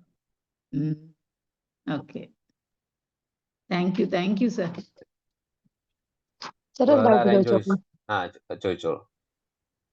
സാർ, ഒരു കുട്ടി ഉണ്ടായിരുന്നു, 12 വയസ്സായ ഒരു ആൺകുട്ടി. രാത്രി റൂമിലൂടെ ഒക്കെ അവൻ ഇറങ്ങി നടക്കാണ്. അതേപോലെ അവിടെയും ഇവിടെ ഓടിക്കൂടുക അങ്ങനെയൊക്കെ ചെയ്യുന്നുണ്ട്. പക്ഷെ ഒന്നും അവന് അറിയണില്ല. അങ്ങനത്തെ കുട്ടികൾക്ക് നമ്മൾ എങ്ങനത്തെ ചികിത്സ എന്താ നമ്മൾ പറഞ്ഞു കൊടുക്കണ്ടേ? രാത്രി സ്ഥിരമായിട്ടുണ്ടോ? ഒട്ടുമിക്ക ദിവസങ്ങളിലും ഉണ്ട്. ഒരു 1-2 പ്രാവശ്യം അമ്മ വീഡിയോ എടുത്തിട്ട് നമുക്ക് അയച്ചു തന്നിരുന്നു. അവൻ അറിയണില്ല അത്. പിന്നെ ആള് എങ്ങനെയാ, നിലത്ത് പിന്നെ നിലത്താണോ കിടക്കുന്നത്, അല്ലെങ്കിൽ ബെഡിൽ ബെഡിൽ നിന്ന് എണീറ്റ് തന്നെ പോവാ? ബെഡിൽ നിന്ന് എണീറ്റ് പോവാ. നല്ലപോലെ അപ്പോ ഡോറടുത്ത് ഡോറിന്റെ മുകളിൽ കൂടെ ഒക്കെ പൊത്തിപ്പിടിച്ച് കയറണം, അങ്ങനെയൊക്കെ ചെയ്യുന്നുണ്ട്. ഭയങ്കരമായിട്ട് നടക്കുന്നുണ്ട്. കുട്ടിക്ക് ഒന്നും ഓർമ്മയില്ല. ഇല്ല, ചില സമയം ഇപ്പൊ 4 ദിവസം മുന്നേ ഉണ്ടായി എന്ന് പറഞ്ഞപ്പോ അമ്മ പിടിച്ചമർത്തി കൂടെ കടത്തി കുറെ കഴിഞ്ഞിട്ടാണ് അത് അന്ന് ഒരു ധൃതിയും വെപ്രാളം പോലെയൊക്കെയാണ് അന്ന് കാണിച്ചത്. പക്ഷെ കുട്ടി ഒട്ടും അറിയണില്ല തോന്നുന്നു. ഇതിൽ നമ്മൾ പ്രധാനമായിട്ട് ഒന്ന് ശ്രദ്ധിക്കേണ്ടത് കുട്ടീന്റെ ഇപ്പൊ ഇങ്ങനത്തെ കുട്ടികൾ 5 വയസ്സ് മുതൽ 12 വയസ്സ് വരെ കുട്ടികൾക്ക് ഇത് സംഭവിക്കാനുള്ള സാധ്യത ഉണ്ട്. കാരണം അവർക്ക് നമുക്ക് തടയാം എന്ന് വിചാരിച്ചാൽ കുട്ടിയെ ഉറങ്ങുന്ന റൂം, ജനാലകള്, വാതിലുകളൊക്കെ ഒന്ന് അടച്ചിടുക, സേഫ് ആയിട്ടുള്ള. കാരണം കുട്ടി എന്തെങ്കിലും അപകടങ്ങൾ സാധ്യതകൾ സംഭവിക്കുന്ന ഏരിയക്ക് ഒന്ന് ക്ലോസ് ചെയ്യുക എന്നുള്ളതാണ്. അവിടെയാണ് നിങ്ങൾ മാറ്റം വരിക. പിന്നെ കുട്ടീന്റെ ഒരു പിന്നെ NREM, അതേപോലെ ഡീപ്പ് സ്ലീപ്പിംഗ് സർക്കിൾ, സ്ലീപ്പിംഗ് ഡിസോർഡറുകളൊക്കെ ഉണ്ട്. അതിൽ എന്തെങ്കിലും പ്രശ്നങ്ങൾ ഉണ്ടോ എന്ന് കുട്ടിക്ക് നോക്കുക. ഉറക്ക് കറക്റ്റ് ആയിട്ട് ഡീപ്പ് ആയിട്ടുള്ള പ്രശ്നങ്ങൾ ഉറക്ക് കിട്ടുന്നുണ്ടോ. അപ്പൊ എപ്പോഴോ ഉറങ്ങുന്ന സമയത്ത് എന്താണ് അത് ഇതേപോലെ സംഭവിച്ചു പോവുകയാണെന്നുള്ളത്. പിന്നെ അതേപോലെ ഫിസിക്കലി ആയിട്ട് നോക്കുമ്പോൾ കുട്ടിക്ക് നിരന്തരമായിട്ട് എന്തെങ്കിലും അസുഖമോ അല്ലെങ്കിൽ ഫീവർ, പനി പോലത്തെ കാര്യങ്ങൾ, തലവേദന ഒക്കെ കുട്ടികൾക്ക് ഉണ്ടെങ്കിൽ അതും ഉണ്ടാവും. പിന്നെ ജനറ്റിക് ആയിട്ട് നോക്കുന്ന സമയത്ത് എന്താണ് മുമ്പിൽ ആരെങ്കിലും ഫാമിലി ഇഷ്യൂസ് ആരെങ്കിലും നടന്നിട്ട് ഇങ്ങനൊക്കെ സംഭവം ഉണ്ടെങ്കിൽ അതും വരാനുള്ള സാധ്യത. അപ്പോ നമുക്ക് എന്താണ് ഇതിൽ ചെയ്യാന്ന് ചോദിച്ചാൽ, ഒന്ന് വാതില് ലോക്ക് ചെയ്തിടുക. പിന്നെ ഈ ഒരു പോലെ മറ്റെന്തെങ്കിലും ഉപദ്രവകരമായിട്ടുള്ള എന്തെങ്കിലും ടൂൾസുകളും കാര്യങ്ങളൊക്കെ ഉണ്ട്, അതൊക്കെ ഒന്ന് ആ കുട്ടിയിൽ നിന്നും അകറ്റി. അതൊക്കെയാണ് ചെയ്യാൻ പറ്റുന്ന കാര്യങ്ങൾ. പിന്നെ ഈ ഉറങ്ങുന്ന കറക്റ്റ് പിന്നെ സോമനാംബുലിസം ആണോ എന്നുള്ളത് അത് ഉറക്കത്ത് നടക്കുന്നത് തന്നെയാണ്. പക്ഷെ അത് കുട്ടികൾക്കിടയിൽ സോമനാംബുലിസം ഒന്നും ചിലപ്പോൾ വരാനുള്ള സാധ്യത മറ്റെന്തെങ്കിലും സ്ട്രെസ് ലൈഫ് മൂലം ഉണ്ടാവുന്നതാണ്. അപ്പോ ഇവിടെ കറക്റ്റ് കുട്ടിക്ക് ഉറങ്ങി എപ്പോഴാണ് സ്ഥിരമായിട്ട് ഒരേ സമയത്താണ് ആ സമയത്ത് അലാറം വെക്കുക. കുട്ടിയുടെ അടുത്ത് തന്നെ ഒരു അലാറം വെച്ചിട്ട് ഒരു 5 മിനിറ്റ് മുമ്പ് അലാറം വെക്കുക. അലാറം അടിയുമ്പോൾ കുട്ടി എഴുന്നേക്കുക. എന്നിട്ട് കുട്ടി ഒന്ന് ചിലപ്പോൾ എഴുന്നേറ്റ് ഒന്ന് മൂത്രമൊക്കെ ഒഴിച്ചിട്ട് അതേപോലെ വന്ന് വീണ്ടും കിടക്കുക. കുറച്ചൊരു മാസത്തോളം ഈ അലാറം തെറാപ്പി ഉപയോഗിച്ച് കഴിഞ്ഞാൽ കുറേയൊക്കെ മാറ്റങ്ങൾ ഉണ്ടാവും. പിന്നെ ഈ ഉറങ്ങാൻ കിടക്കണതിന് മുമ്പ് ജസ്റ്റ് ഒന്ന് ഒരു 8 മണിക്ക് മുമ്പ് തന്നെ, ഒരു 8 മണിയാകുമ്പോൾ ആവും തന്നെ ഭക്ഷണങ്ങൾ കഴിക്കുക. അതിനുശേഷം എന്താണ് മറ്റുള്ള ഈ ഒരു ചായ, കോഫി ഒക്കെ തൽക്കാലം കുട്ടികൾ അങ്ങനത്തെ ഈ ഒരു ജങ്ക് ഫുഡ് ഡ്രിങ്ക്സ് ഒക്കെ കുട്ടികൾ കഴിക്കാൻ അതൊക്കെ മാക്സിമം ഒന്ന് ഒഴിവാക്കി. പിന്നെ എന്തായാലും കാമായിട്ടുള്ള എന്തെങ്കിലും പുസ്തകങ്ങളൊക്കെ ഒന്ന് വായിക്കുക. അല്ലെങ്കിൽ എന്താണ് ഒരു കോമഡി സിനിമയൊക്കെ TV ഒക്കെ വെച്ച് എല്ലാവരും കൂടി ഒരുമിച്ച് കാണുക. ഒന്ന് റിലാക്സ് ആയിട്ട് ഒരു അരമണിക്കൂർ ഇരുന്ന് ഒരു 9, 9:30 ഒക്കെ ആകുമ്പോൾ കുട്ടി കിടക്കാൻ പോകുന്ന രീതിയിൽ. കാരണം ബെഡിൽ തന്നെ ഒരു സ്ക്രീൻ ടൈം മാക്സിമം ഒഴിവാക്കുന്ന രീതി. ഒരു ലൈറ്റ് ആയിട്ട് ഉറങ്ങുമ്പോൾ എന്താണ് നമുക്കൊരു അലാറം വെച്ച് എഴുന്നേൽക്കാൻ അതൊക്കെ ബുദ്ധിമുട്ടായിരിക്കും. പിന്നെ ഇതില് അതൊക്കെ നല്ലതാണ്. പിന്നെ നിരന്തരമായിട്ടുള്ള ഒരു റിലാക്സേഷൻ ട്രെയിനിങ്ങൾ, അതായത് ഡീപ് ബ്രീത്തിങ് ആയിട്ടുള്ള ഒരു 4-4 ബോക്സ് ബ്രീത്തിങ് ഒക്കെ 4-4 എന്ന് പറഞ്ഞിട്ടുള്ള കൊടുത്ത 4 സെക്കൻഡ് മേലോട്ട് വലിക്കുക, ജസ്റ്റ് ഒന്ന് ഹോൾഡ് ചെയ്യുക, 4 സെക്കൻഡ് പതിയെ പുറത്തേക്ക് വിടുക. ഇത് കുട്ടിയെ നമ്മൾ നിരന്തരമായിട്ടൊന്ന് പകൽ സമയത്ത് 1, 2 ഒക്കെ ഡെയിലി ചെയ്ത് കഴിഞ്ഞാൽ മാറ്റങ്ങൾ ഉണ്ടാവും. പക്ഷെ കുട്ടി ചെയ്യോ എന്നുള്ളതാണ് നമ്മൾ നോക്കേണ്ടത്. പിന്നെ വേണമെങ്കിലാണെങ്കിൽ ഒരു മെഡിക്കൽ പ്രാക്ടീഷണർ, ഡോക്ടറെ അടുത്ത് പോയി കാണിപ്പിക്കാം. നിരന്തരമായിട്ട് കുറെ കാലമായിട്ടുള്ളത് ആ പ്രശ്നമാണെങ്കിൽ ഒരു സ്ലീപ്പ് ഡിസോർഡർ സ്പെഷ്യലിസ്റ്റുകൾ ഉണ്ടെങ്കിൽ അങ്ങനെ, അല്ലെങ്കിൽ ഈ ഒരു മറ്റു തരത്തിലേതെങ്കിലും ഇതുമായിട്ട് റിലേറ്റഡ് ആയിട്ടുള്ള സൈക്കാട്രിക് ലെവലോ അല്ലെങ്കിൽ ഏറ്റവും അടുത്തുള്ള ഡോക്ടറോട് കാര്യം പറയും, അവർ റെഫർ ചെയ്ത് വരും ഇന്ന ഇഷ്യൂ ആണ് എന്നുള്ളത്. അപ്പോ ഇതാണ് നമ്മൾ പ്രധാനമായിട്ട് ശ്രദ്ധിക്കേണ്ടത്. പിന്നെ പാരന്റിന്റെ ഒരു കാര്യം എന്ന് പറയുന്നത് അവർക്ക് ഇതുമൂലം അവർക്ക് എന്തെങ്കിലും മാനസികമായിട്ട് ബുദ്ധിമുട്ടുകൾ ഉണ്ടോ എന്ന്. കാരണം ഇവരിങ്ങനെ എഴുന്നേറ്റ് നടക്കുന്നത് കൊണ്ട് നിരന്തരമായിട്ട് മറ്റുള്ള ആളുകളോട് ഇവർ പറയും എന്റെ മോന് അസുഖമുണ്ട്, ഇതുണ്ട്. അത് ഈ കുട്ടി കേൾക്കും. അപ്പൊ അവന് അത് ഒരു സ്ട്രെസ് വരാനുള്ള സാധ്യതയുണ്ട്. ആ സ്ട്രെസ് എന്താണ് പിന്നീട് ഇത് കൂടുതലായിട്ട് വരാനുള്ള സാധ്യത അവിടെ കാണിക്കുന്നുണ്ട്. അപ്പോൾ മാക്സിമം എന്താണ് അവന്റെ മുമ്പിൽ ഇത് ചർച്ച ചെയ്യുകയോ അല്ലെ മറ്റു ആളുകളോട് ഇത് പറയുകയോ ചെയ്യാതിരിക്കുക. അതൊരു വലിയൊരു ബിഹേവിയർ ഇഷ്യൂസ് ആയിട്ട് അവൻ കാണാൻ പാടില്ല. അത് എന്താണ് നോർമലായിട്ട് എല്ലാവർക്കും സംഭവിക്കുന്ന കാര്യങ്ങളാണ്. ഒന്ന് ശ്രദ്ധിച്ചാൽ മാത്രം മതി എന്നുള്ള രീതിയിലായിരിക്കണം അവന് പറഞ്ഞു കൊടുക്കേണ്ടത്. ഇതാണ് നമുക്ക് തൽക്കാലികം എന്തെങ്കിലും ചെയ്യാൻ പറ്റുന്നത്. Okay sir, thank you. Sir എനിക്കൊരു ഡൗട്ട് ഉണ്ട്. ചോദിച്ചോ. സാർ നമ്മൾ ഈ ഒരു 5, 6, 7 വയസ്സുള്ള കുട്ടികളൊക്കെ വരുമ്പോഴേ പലപ്പോഴും അവര് നമ്മളോട് സംസാരിക്കാൻ വില്ലിങ് ആവാറില്ല. സാറ് പറഞ്ഞില്ലേ പ്ലേ ബേസ്ഡ് കമ്മ്യൂണിക്കേഷൻ എന്ന് പറഞ്ഞത്. അത് അതെ. അങ്ങനെ ഇതുവരെ അപ്ലൈ ചെയ്തിട്ടില്ല.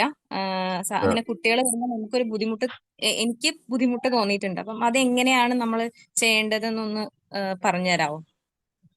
കുട്ടികൾക്കിടയിലെ ഒരു പ്ലേ തെറാപ്പി കമ്മ്യൂണിക്കേഷൻ എന്ന് പറയുന്നത് നമ്മൾ എന്തെങ്കിലും ഒരു ഗെയിംസിലേക്ക് ഇപ്പോ ഏറ്റവും കൂടുതൽ വന്ന കൂടി ഒരു പാമ്പും കോണിയും ഒരു ഗെയിംസ് നമ്മുടെ കയ്യിലുണ്ട് എന്ന് വിചാരിക്കാം. രണ്ടുപേരും ഒരുമിച്ച് കളിക്കും. ഏറ്റവും നിങ്ങളുടെ കയ്യിൽ എന്ത് ടൂൾസ് ആണ് കുട്ടിക്ക് കൊടുക്കാൻ പറ്റുക ഗെയിംസ് പരമായിട്ട്, അല്ലെങ്കിൽ എന്താണ് ഒരു ചിത്രം കുട്ടികളോട് കുട്ടി വന്നിടം തന്നെ ഒരു നമ്മൾ ഏതോ മുമ്പ് വരച്ചൊരു ചിത്രം കൊടുത്തിട്ട് കുട്ടീനോട് അതേപോലെ വരക്കാൻ പറ്റുമെന്ന് ചോദിക്കുക. അല്ലെങ്കിൽ ആ കുട്ടി വരക്കുന്നില്ലെങ്കിൽ ഞാൻ ആദ്യം എങ്ങനെയാണ് വരയ്ക്കേണ്ടതെന്ന് കാണിച്ചു തരാം. എന്നിട്ട് അതനുസരിച്ച് അല്ലെങ്കിൽ കുട്ടീന്റെ കൈ പിടിച്ചിട്ട് അതേപോലെ വരയ്ക്കും. ഇതൊക്കെ ഒരു പ്ലേ തെറാപ്പി പെട്ടതാണ്. അപ്പൊ എന്താണ് കുട്ടി ഒന്ന് ഓപ്പൺ ആയിട്ട് കാര്യങ്ങൾ നമ്മളൊന്ന് അടക്കാനുള്ള സാധ്യതയുണ്ട്. ഓക്കെ സാർ, ഈ ഒരു ഏജിൽ നമുക്ക് ആ ഒരു കുട്ടിയിൽ ഇൻസൈറ്റ് ഉണ്ടാക്കിയെടുക്കാൻ പറ്റുമോ നമുക്ക്? പറ്റും. അത് ചെറിയ 5 വയസ്സ് മുതൽ മുതിർന്ന കുട്ടികൾക്ക് വരെ നമുക്ക് ഉണ്ടാക്കി കൊടുക്കാൻ പറ്റും. അവർക്ക് അനുയോജ്യമായിട്ടുള്ളത് നമ്മൾ കൊടുക്കണം. തെറാപ്പി എന്ന് പറയുന്നത് പലതരത്തിലെ ടൂൾസുകളുണ്ട്. അപ്പൊ ഏജ് ബേസ് അനുസരിച്ച് നമ്മൾ കൊടുക്കണം. അപ്പോ ഏജ് ഒരു 8, 9, 10ാം ക്ലാസ്സിലൊക്കെ പഠിക്കുന്ന കുട്ടിയാണ് വലിയ പ്രശ്നമായിട്ട് വന്നിട്ടുണ്ടെങ്കിൽ അവരോട് ഈ ഒരു പാമ്പും കൂടി അവർ തയ്യാറൊന്നുമല്ല. ഇപ്പൊ സോഷ്യൽ മീഡിയയിൽ ഏറ്റവും കൂടുതൽ അവർക്ക് എവിടെയാണ് ഇമ്പാക്ട് ഉള്ളത് അതുമായിട്ട് റിലേറ്റഡ് ആയിട്ട് കാര്യങ്ങൾ ചോദിക്കുക. അവരുടെ ഇഷ്ടങ്ങൾ കുട്ടി എവിടെയാണ് ഫോക്കസ് ചെയ്തിട്ടുള്ളത്. ഇനിയിപ്പോ ഒരു റീൽസിലാണെങ്കിൽ കുട്ടിക്ക് ആ റീൽസ് എന്താണ് ഏറ്റവും കൂടുതൽ ഇഷ്ടപ്പെട്ട റീൽസ് എങ്ങനെയാണ് ചെയ്തിട്ടുള്ളത്, അതിലേതൊക്കെയാണ്, ഇങ്ങനെ അതിനെപ്പറ്റി സംസാരിക്കാം. ഇതൊക്കെ ഒരു പ്ലേ കമ്മ്യൂണിക്കേഷൻ ആണ്. ഓക്കെ സാർ, അതുപോലെ നമുക്ക് ഒരൊറ്റ ഡൗട്ട് കൂടി ഉണ്ട്. നമ്മൾ ഈ കോണ്ടാക്ട് ഡിസോർഡർ ഇങ്ങനെയൊക്കെയുള്ള ഡിസോർഡേഴ്സ് നമുക്ക് ഐഡന്റിഫൈ ചെയ്യാൻ പറ്റിയിട്ടുണ്ടെങ്കിൽ നമ്മൾ അവർക്ക് ഈ തെറാപ്പി കൊണ്ട് കാര്യം ഉണ്ടാവുമോ? കാര്യം ഉണ്ടാവും ചോദിച്ചാൽ നമുക്ക് എന്താണ് ഈ ഒരു ഉപയോഗിക്കുന്നതിനനുസരിച്ച് ആ കണ്ടക്ട് ഡിസോർഡറിന്റെ സിംറ്റംസുകൾ നമുക്ക് ഒന്നുകൂടി മനസ്സിലാവും. കാരണം നമുക്ക് പിന്നെ അത് പെട്ടെന്ന് മനസ്സിലായിക്കൊള്ളണമെന്നില്ല അത് കണ്ടക്ട് ആയണോ. അപ്പൊ നമ്മൾ അതിനനുസരിച്ച് അസസ്മെന്റ് ചെയ്താൽ മാത്രമേ കുട്ടിക്ക് ഇങ്ങനെ സ്വഭാവം ഉണ്ട് നമുക്ക് മനസ്സിലാവും. അല്ലെങ്കിൽ പറഞ്ഞത് കേട്ടിട്ടായിരിക്കും നമ്മൾ ഒരു ഊഹം വെച്ചിട്ടായിരിക്കും കൊടുക്കുക. പക്ഷെ ഇത് ഈ ഒരു തെറാപ്പി മോഡ് നമ്മൾ ചെയ്തു തുടങ്ങും പതിയെ പതിയെ നമുക്ക് മനസ്സിലാവും ഇതൊരു കണ്ടക്ട് ഡിസോർഡർ തന്നെയാണ് എന്നുള്ളത് നമുക്ക് മനസ്സിലായി തുടങ്ങും. അതിനനുസരിച്ച് നമ്മൾ ട്രീറ്റ്മെന്റിന്റെ ആ ഒരു സ്റ്റൈലും ഒന്ന് മാറ്റണം. കുട്ടിയുമായിട്ടുള്ള ആ ഒരു റാപ്പും ഒന്ന് മാറ്റിയെടുക്കേണ്ടി വരും. പക്ഷെ തുടക്കത്തിൽ നമുക്കൊന്നും അറിയില്ലല്ലോ കുട്ടിയെ കുറിച്ചിട്ട്. നമ്മൾ കാണുന്നത് എന്താണ് ഓവേർട്ട് ബിഹേവിയർ. കുട്ടി നമ്മളെ മുമ്പിൽ ഇരിക്കുന്നു, ഒന്നും മിണ്ടാതിരിക്കുന്നു, അതാണ് നമ്മളെ മുന്നിൽ. പക്ഷെ കോവേർട്ടായിരിക്കും നമ്മൾ കൂടുതലായിട്ട് ഫോക്കസ് ചെയ്യുക. ആ കുട്ടിയെ കുറിച്ച് പാരന്റ് എന്താണ് പറഞ്ഞിട്ടുള്ളത്, ടീച്ചേഴ്സ് എന്താണ് പറഞ്ഞിട്ടുള്ളത്, ഗാർഡിയൻ മറ്റു തരത്തിലെ ആളുകൾ എന്തൊക്കെയാണ് അതനുസരിച്ചായിരിക്കും നമ്മൾ മുന്നോട്ട് കൊണ്ടുപോവുക. പക്ഷെ അവിടെ എന്താണ് അത് വെച്ചിട്ടായിരിക്കും നമ്മൾ തെറാപ്പി സ്റ്റാർട്ടും ചെയ്യുക. അപ്പൊ എന്താണ് ഇത് പതിയെ പതിയെ നമ്മൾ ഇങ്ങനെ കൊടുക്കുന്നതിനനുസരിച്ച് കുട്ടികളുടെ വ്യത്യാസവും ആ സ്വഭാവത്തിലൊക്കെ കാണുമ്പോൾ നമ്മൾ മനസ്സിലാക്കി എടുക്കണം ഇത് കണ്ടക്ട് ആണോ, അല്ലെങ്കിൽ ODD ആണോ, അല്ലെങ്കിൽ ADHD സിംറ്റംസുകളാണോ എന്നുള്ളത്. Okay sir, thank you. അതുപോലെ ബെഡ് വെറ്റിംഗ് ആയിട്ട് ബന്ധപ്പെട്ടുകൊണ്ട് ഈ ഒരു തെറാപ്പി യൂസ്ഫുൾ ആണോ? അത് അതെ, കുറച്ചൊരു അതെ ബെഡ് വെറ്റിംഗ് എന്ന് പറയുമ്പോൾ പിന്നെ കുറച്ച് റിസ്ക് ആണ്. രാത്രി അലാറം വെച്ച് എഴുന്നേൽക്കൊക്കെ വേണ്ടി വരും. ആ സമയത്ത് എന്താണ് രാത്രി കുറച്ച് നേരത്തെ പോലെ കിടക്കുന്നതിന് മുമ്പ് തന്നെ ഒരു 8, 9 മണിയൊക്കെ ആകുമ്പോൾ കുട്ടിക്ക് ഭക്ഷണം കഴിച്ച ശേഷം എന്താണ് കുട്ടിക്ക് ഒരുപാട് അങ്ങോട്ട് വെള്ളം കുടിക്കാൻ കൊടുക്കണ്ട. പിന്നെ എന്നിട്ട് കുട്ടി ഏകദേശം ഉറങ്ങി ഒരു 9 മണിക്ക് ഉറങ്ങുന്ന കുട്ടിയാണെങ്കിൽ 11, 12 മണിക്ക് നമ്മൾ അലാറം വെക്കുക. എന്നിട്ട് എഴുന്നേറ്റ് മൂത്രമൊഴിപ്പിക്കുക. എന്നിട്ട് അതേപോലെ രാവിലെ എഴുന്നേറ്റ് തന്നെ ചില കുട്ടികൾക്ക് എന്താണ് രാവിലെ എഴുന്നേറ്റ് ബാത്റൂം പോകാനും ഉണ്ടാവില്ല, മൂത്രമൊഴിക്കാനും ഉണ്ടാവില്ല, ഒന്നിനും ഉണ്ടാവില്ല. അവര് പല്ലും തേച്ച് കൂടി വെച്ച് സ്കൂളിൽ പോകും. അപ്പൊ ഞാൻ നിർബന്ധിച്ചിട്ട് രാവിലത്തെ കാര്യങ്ങൾ രാവിലെ ആയിട്ട് പകല് 1, 2 തവണ എന്താണ് ഈ ഒരു ബെഡ് വെറ്റിംഗ് നിരന്തരമായി നമ്മൾ കുറച്ച് മെനക്കേടാണ് ചെയ്യിപ്പിക്കണം. പിന്നെ അലാറം തെറാപ്പിയാണ് മെയിൻ ആയിട്ടുള്ള ഇതിലുള്ളത്. ബെഡ് വെറ്റിംഗിൽ കറക്റ്റ് ആയിട്ട് നമ്മൾ അലാറം വെക്കുന്നു 1 മണിക്കാണ്, 2 മണിക്കാണ്. 2, 3 തവണ നിരന്തരമായിട്ട് ചെയ്യുമ്പോൾ കുട്ടിക്ക് മാറ്റം. ആ മൂത്രമൊഴിക്കുന്ന സമയത്ത് അലാറം വെക്കുന്നത് കൊണ്ട് കുട്ടി കറക്റ്റ് ചിലപ്പോൾ ഉണരും. അല്ലെങ്കിൽ എന്താണ് ഇത് ഉറക്കിന് ബുദ്ധിമുട്ടാവും എന്ന് വിചാരിച്ചിട്ടാണ് കുട്ടി കിടക്കുന്നതിന് മുമ്പ് തന്നെ 1, 2 തവണ മൂത്രമൊഴിച്ച് കിടക്കുകയും ചെയ്യും. ഇതാണ് അങ്ങനെ മാറ്റിയെടുക്കാൻ പറ്റും. പിന്നെ ഇതിന് കുറച്ച് ഹൈ ആയിട്ട് എപ്പോഴും നമ്മൾ എന്ത് മാറ്റമില്ലെങ്കിൽ ഡോക്ടറെ തന്നെ കാണിച്ച് ചിലപ്പോ മെഡിക്കേഷൻ ഒക്കെ എടുക്കേണ്ടി വരും. സർ ഒരു കേസിലേ ബെഡ് ആ. വെറ്റിംഗ് അല്ല, ആള് സ്കൂൾ ക്ലാസ് റൂമിൽ വെച്ചിട്ടാണ്. വീട്ടിൽ കുഴപ്പമൊന്നുമില്ല, പ്രശ്നങ്ങളൊന്നുമില്ല, ഈ വാഷ്റൂം ഒക്കെ യൂസ് ചെയ്യണ്ടെന്ന് പറയണു. പക്ഷെ സ്കൂളില് വാഷ്റൂമിന്റെ തൊട്ടടുത്ത് തന്നെ ക്ലാസ് റൂം ഒക്കെ സെറ്റ് ചെയ്ത് കൊടുത്തിട്ടുണ്ടായിരുന്നു. എങ്കിലും ആ. ആൾക്ക് ഇടയ്ക്കിടയ്ക്ക് ഇത് സ്കൂളിൽ നിന്നാണ് ബുദ്ധിമുട്ട് വരുന്നത് എന്ന് പറയണു. ഒരു തേർഡ് ആള് സ്റ്റാൻഡേർഡ് ആ കുട്ടിയാണ്. അപ്പൊ ക്ലാസ് അതൊരു ക്ലാസ് റൂമിലാണ് നടക്കുന്നത്. അപ്പോ എന്താണ് ആ. അതിന്റെ ഇഷ്യൂ? ഡോക്ടേഴ്സിനെ കാണിച്ചപ്പോ അവർക്ക് ആള് ചെറുതാവുമ്പോ 24 സമയത്തും അവര് ഈ ഡയപ്പർ ഉപയോഗിക്കുന്ന ഒരു ഇതുണ്ടായിരുന്നു. ഇപ്പൊ ഡോക്ടർ ഉപയോഗിക്കരുത്. ഇപ്പൊ സ്കൂളിൽ അവരത് ചെയ്തിരുന്നു. സ്കൂളിൽ അങ്ങനെ വിട്ടിട്ടാണ് ആ. വന്നിരുന്നത്. ആ അത് പീഡിയാട്രീഷ്യനെ കാണിച്ചപ്പോ അത് യൂസ് ചെയ്യണ്ട, ആളങ്ങനെ ചെയ്തോട്ടെ, അവളെന്നെ സ്വയം ഇതാക്കി മാറിക്കോട്ടെ എന്നുള്ളതിലാണ് പറഞ്ഞത്. സോ വേറെ മസിൽ പ്രശ്നങ്ങളോ ഒന്നുമില്ല, ഒന്നും കണ്ടെത്താൻ പറ്റിയിട്ടില്ല. അപ്പൊ എന്താണിത്, എന്തുകൊണ്ട് സ്കൂളിൽ മാത്രം എന്നുള്ളൊരു ക്വസ്റ്റ്യൻ വരും. അവിടെ എന്താ നമുക്ക് ചെയ്യാൻ പറ്റതില്? ഇതില് പിന്നെ അപ്പോ എത്ര വയസ്സ്? 5 വയസ്സോ? 5 വയസ്സല്ല, അതിന്റെ ആ 3rd സ്റ്റാൻഡേർഡ് ആയി ആൾക്ക്. Third 8, standard 9, ആയല്ലേ? 10 വയസ്സാവാറായി. അത് അപ്പൊ ഈ ഒരു കുട്ടിക്ക് ചിലപ്പോ ഒരു ബ്ലാഡർ കൺട്രോളിങ് ഇപ്പൊ ചെറുപ്രായത്തിൽ തന്നെ ഉണ്ടായിട്ടുണ്ടാവില്ലേ? ഒരു 3 വയസ്സാകുമ്പോഴാണ് ബ്ലാഡർ കൺട്രോളിങ് ഉണ്ടാവുക. അതായത് മൂത്രം ഒഴിക്കുന്നതും ഏതൊക്കെ സാഹചര്യത്തിൽ മൂത്രം ഒഴിക്കണം, ബെഡിൽ മൂത്രം ഒഴിക്കാൻ പറ്റുമോ, പുറത്ത് മൂത്രം ഒഴിക്കാം, അങ്ങനെയൊക്കെ കൺട്രോൾ ഉണ്ടാകുന്ന ഒരു 3 വയസ്സിൽ നമ്മൾ പറഞ്ഞതുപോലെ. പക്ഷെ ഒരു സ്കൂൾ സെറ്റിങ്സിൽ വരുന്ന സമയത്ത് ഇത് പിന്നെ ഡേ ടൈം എന്യൂറോസിസ് എന്ന് പറഞ്ഞ ആ ഒരു പാറ്റേണിലേക്ക് വരും, മറ്റുള്ള പോലെ അല്ല. അപ്പൊ ഇതിൽ പ്രധാനമായിട്ടുള്ള ഒരു കാരണം ഇത് പറഞ്ഞ ന്യൂറോളജിക്കൽ ഒരു ഒരു ഇൻമെച്യൂരിറ്റി ആണ്. കുട്ടി കറക്റ്റ് ആയിട്ടുള്ള ആ ഒരു ഡെവലപ്മെന്റ് സ്റ്റേജ് പോയിട്ടില്ല. അതായത് ഒരു കുട്ടി ജനിച്ചു കഴിഞ്ഞാൽ ആദ്യമായിട്ട് ഒരു കുട്ടി കരഞ്ഞിട്ടുണ്ടോ പുറത്തേക്ക് വരുന്ന സമയത്ത്? കുട്ടി എപ്പോഴാണ് സംസാരിച്ചു തുടങ്ങിയിട്ടുള്ളത്? കുട്ടി എപ്പോഴാണ് നടന്നു തുടങ്ങിയിട്ടുള്ളത്? ആ ഡെവലപ്മെന്റ് സ്റ്റേജുകൾ നമ്മൾ പൂർണ്ണമായിട്ടും അറിയുക എന്നുള്ളത്. അതിനുശേഷമാണ് ഈ ഒരു ഇതൊക്കെ ഒരു മെഡിക്കൽ റീസൺ ആവാൻ സാധ്യത നമ്മൾ ഡെവലപ്മെന്റ് സ്റ്റേജ് നോക്കുന്ന സമയത്ത്. അപ്പോൾ അവിടെ എന്തെങ്കിലും ചില സമയത്ത് കുട്ടിക്ക് ചെറുപ്രായം എന്തെങ്കിലും ഇൻഫെക്ഷൻ ഉണ്ടാവാം. ഇതൊക്കെ ഒരു സാധ്യതകളുണ്ട് ഇതിലേക്ക്. അപ്പോ ഇവിടെ ഏറ്റവും കുട്ടീനെ ഒന്ന് നമുക്കൊരു മെന്റൽ സപ്പോർട്ട് എന്ന് പറയുമ്പോൾ കുട്ടീനെ ഒരു കുറ്റപ്പെടുത്താതെ ഒന്ന് സഹായിക്കുക എന്നുള്ളതാണ്. കുട്ടി അറിഞ്ഞുകൊണ്ടൊന്നല്ലല്ലോ ചെയ്യുന്നത്. കുട്ടിക്ക് നല്ലൊരു എമ്പതി സിമ്പതി ആ ഒരു മോഡലിൽ കുട്ടിയോട് സംസാരിക്കുക. എന്നിട്ട് എന്താണ്, മൂത്രമൊഴിക്കാൻ മുട്ടുന്ന സമയത്ത് ടീച്ചറോട് പറയുക, അല്ലെങ്കിൽ വേഗം പോയിട്ട് ബാത്റൂമിൽ പോവുക. അത് നല്ല രീതിയിൽ തന്നെ കുട്ടിക്ക് പറഞ്ഞ് മനസ്സിലാക്കി കൊടുക്കുക. പറയുന്നുണ്ടാവും. അപ്പോൾ പാരന്റിനോട് ചോദിക്കേണ്ട എന്താണ്, കുട്ടിക്ക് എന്തെങ്കിലും നേരത്തെ പറഞ്ഞിട്ട് ഏതെങ്കിലും മെഡിക്കൽ കണ്ടീഷൻ മുമ്പ് ഉണ്ടായിട്ടുണ്ടോ, അല്ലെങ്കിൽ പിന്നെ അതേപോലെ എന്തെങ്കിലും ഒരു ആക്സിഡന്റ്, മെഡിക്കൽ കണ്ടീഷൻ മീൻസ് എന്തെങ്കിലും ആക്സിഡന്റ് മീൻസ് ട്രോമ, അതേപോലെ ലൈഫിൽ കുട്ടിന്റെ ചെറുപ്രായത്തിൽ എന്തെങ്കിലും വീഴ്ചയിൽ എന്തെങ്കിലും പറ്റി പോവുകയോ അങ്ങനെ എന്തെങ്കിലുമൊക്കെ ഉണ്ടെങ്കിൽ ബ്ലാഡറിനെ എഫക്റ്റീവ് ചെയ്യാനുള്ള സാധ്യതകളുണ്ട്. അവിടെ അവിടെ നമുക്ക് ഒന്ന് ഒരു ഹിസ്റ്ററി വേണേ എടുക്കാം. ടോയ്ലറ്റ് ഹിസ്റ്ററി, കുട്ടി ഏത് സമയത്തൊക്കെയാണ് ടോയ്ലറ്റ് പോകുന്നത്, എങ്ങനെയൊക്കെ എത്ര സമയം അവിടെ ഇരിക്കുന്നുണ്ട്, ആ സമയത്ത് കുട്ടിക്ക് ടോയ്ലറ്റ് പോവാൻ എന്തെങ്കിലും ആക്സിഡന്റ് സിംറ്റംസുകൾ കാണിക്കുന്നുണ്ടോ, അതൊക്കെ വേണമെങ്കിൽ നമുക്ക് ആ ഒരു പിന്നെ മെഡിക്കൽ അസസ്മെന്റ് എടുക്കുമ്പോൾ ശ്രദ്ധിക്കുക. പിന്നെ ഇതില് മറ്റൊരു ആങ്സൈറ്റി കൂടെ വരാനുള്ള സാധ്യത സ്കൂൾ ഫിയർ എന്ന് പറഞ്ഞിട്ടുള്ള ക്ലാസ് ഫിയർ ഉണ്ടാവും. ചിലപ്പോൾ ഏതെങ്കിലും ടീച്ചറെ കാണുമ്പോൾ കുട്ടിക്ക് ഭയം ഉണ്ടാവും, അല്ലെങ്കിൽ എന്തെങ്കിലും വർക്ക് പിന്നെ ഈ കുട്ടിക്ക് കൊടുക്കുന്ന ഹോംവർക്ക് ചെയ്യാതെ വരുന്നിട്ടുണ്ടെങ്കിൽ അതുണ്ടാവും, ചെയ്തതിൽ കുട്ടിക്ക് എന്തെങ്കിലും തെറ്റ് വന്നിട്ടുണ്ടാവും എന്ന് ഭയത്തിൽ അതും ഉണ്ടാവും. അതൊക്കെ പേടിച്ചിട്ടായിരിക്കും ഇത് ഉണ്ടാവുന്നത്. അപ്പോ ഇവിടെ നമുക്ക് ഏറ്റവും കൂടുതൽ ബിഹേവിയർ സപ്പോർട്ട് തന്നെ വേണം. കുട്ടി കറക്റ്റ് ആയിട്ട് ടീച്ചറിനെ ഏൽപ്പിച്ച് ഓരോ മണിക്കൂർ കഴിയുമ്പോഴും ടീച്ചറിനോട്, ക്ലാസ് ടീച്ചറോട് പറഞ്ഞ് മനസ്സിലാക്കാൻ, ഇങ്ങനെ കുട്ടിയെ പുറത്തേക്ക് വിളിച്ചുകൊണ്ട് പോവുക, ബാത്റൂമിൽ കൊണ്ടുപോവുക. കുറഞ്ഞ ദിവസം പബ്ലിക്കായിട്ട് കുട്ടികളുടെ മുമ്പ് ചെയ്യാതെ, ഇത് ടീച്ചേഴ്സിന് മാത്രമേ ചെയ്യാൻ പറ്റൂ. അല്ലെങ്കിൽ സ്കൂൾ ഇല്ലാത്ത ദിവസങ്ങളിലാണ് വീട്ടിലെ പാരന്റിനെ കൊണ്ട് ചെയ്യിപ്പിക്കുക. പക്ഷെ അതൊരു ഏറ്റവും നല്ലൊരു പിന്നെ പ്രാക്ടിക്കലായി നമുക്ക് അതേ ചെയ്യാൻ പറ്റും. പിന്നെ ഇതില് മെഡിക്കൽ റെഫറൻസിലേക്ക് പോകും. മെഡിക്കലുമായിട്ട് എന്താണ് നോക്കുന്ന സമയം നിങ്ങൾ പറഞ്ഞ ഡോക്ടറെ കാണിച്ചിട്ടുണ്ടായിരുന്നു, ഡോക്ടർ നല്ലൊരു യൂറോളജി കൺസൾട്ടേഷൻ കൊടുത്തു കഴിഞ്ഞാൽ എന്താണ് അവര് അസസ്മെന്റ് ചെയ്ത് പറയും കുട്ടികളുടെ യഥാർത്ഥത്തിലുള്ള പ്രശ്നം എന്താണ്. അത് ചിലപ്പോ ഒരു ബ്ലാഡറിന്റെ ഒരു ഡെവലപ്മെന്റിന്റെ ഡിലേ ആണോ, അല്ലെങ്കിൽ മറ്റു തരത്തിൽ ഏതെങ്കിലും പ്രശ്നങ്ങൾ ഉണ്ടോ എന്ന് അവർ തന്നെ പറയും. ഇതാണ് നമുക്ക് ചെയ്യാൻ പറ്റുന്ന കാര്യങ്ങൾ. പിന്നെ ഇവിടെ പാരന്റിനോട് ചോദിക്കാൻ വേണമെങ്കിൽ വ്യക്തമായിട്ടുള്ള ആ കുട്ടിയുടെ ആ വളർച്ചയും ഏതൊക്കെ സമയത്ത് വീട്ടില് എന്നും സ്ഥിരമായിട്ട് കിടക്കയിൽ മൂത്രമൊഴിക്കുന്നുണ്ടോ, അല്ലെങ്കിൽ സ്കൂളിൽ എല്ലാ ദിവസവും ഉണ്ടോ, ഏതൊക്കെ സമയത്തുണ്ട്, അതൊക്കെ ഒന്ന് അന്വേഷിച്ചിട്ട് വേണമെങ്കിൽ നമുക്ക് ചോദിക്കാം. ഇവിടെ പിന്നെ ഒരു സാധാരണ ഈ ഒരു തെറാപ്പിക്ക് പറയാറുണ്ട് ആസ്കിങ് ടു ക്ലൈന്റ് തെറാപ്പി എന്നുള്ളതാണ്. അപ്പോ അവിടെ ഇത് ഉപയോഗിക്കുന്നതാണ് ടീച്ചേഴ്സ് ആണ് ഇതിന് മെനക്കെടുക. അവർക്ക് കറക്റ്റ് ആയിട്ട് ടീച്ചേഴ്സിനെ ഏൽപ്പിക്കുക, അവരെ ബാത്റൂമിൽ കൊണ്ടുപോകുക എന്നുള്ളത്. ഇതൊക്കെ എത്രത്തോളം പ്രാക്ടിക്കൽ ആണെന്ന് അറിയില്ല, ഉപകാരപ്പെടും ചെയ്തു കഴിഞ്ഞാൽ. സർ ഒരു ഡൗട്ട് കൂടി ചോദിക്കാൻ പറ്റുമോ? ചോദിച്ചോളൂ, സമയമുണ്ട്. സർ സെലക്റ്റീവ് മ്യൂട്ടിസം പോലെ ഒരു കുട്ടിയിൽ സ്കൂൾ ചേർത്തിട്ട് 3rd സ്റ്റാൻഡേർഡ് വരെ ഇതുവരെ കുട്ടി ആ 4th സ്റ്റാൻഡേർഡ് വരെ ഇതുവരെ കുട്ടി ആരോടും ഒരക്ഷരവും സംസാരിച്ചിട്ടില്ല. എന്നാലും വീട്ടിലെങ്ങനെയാ?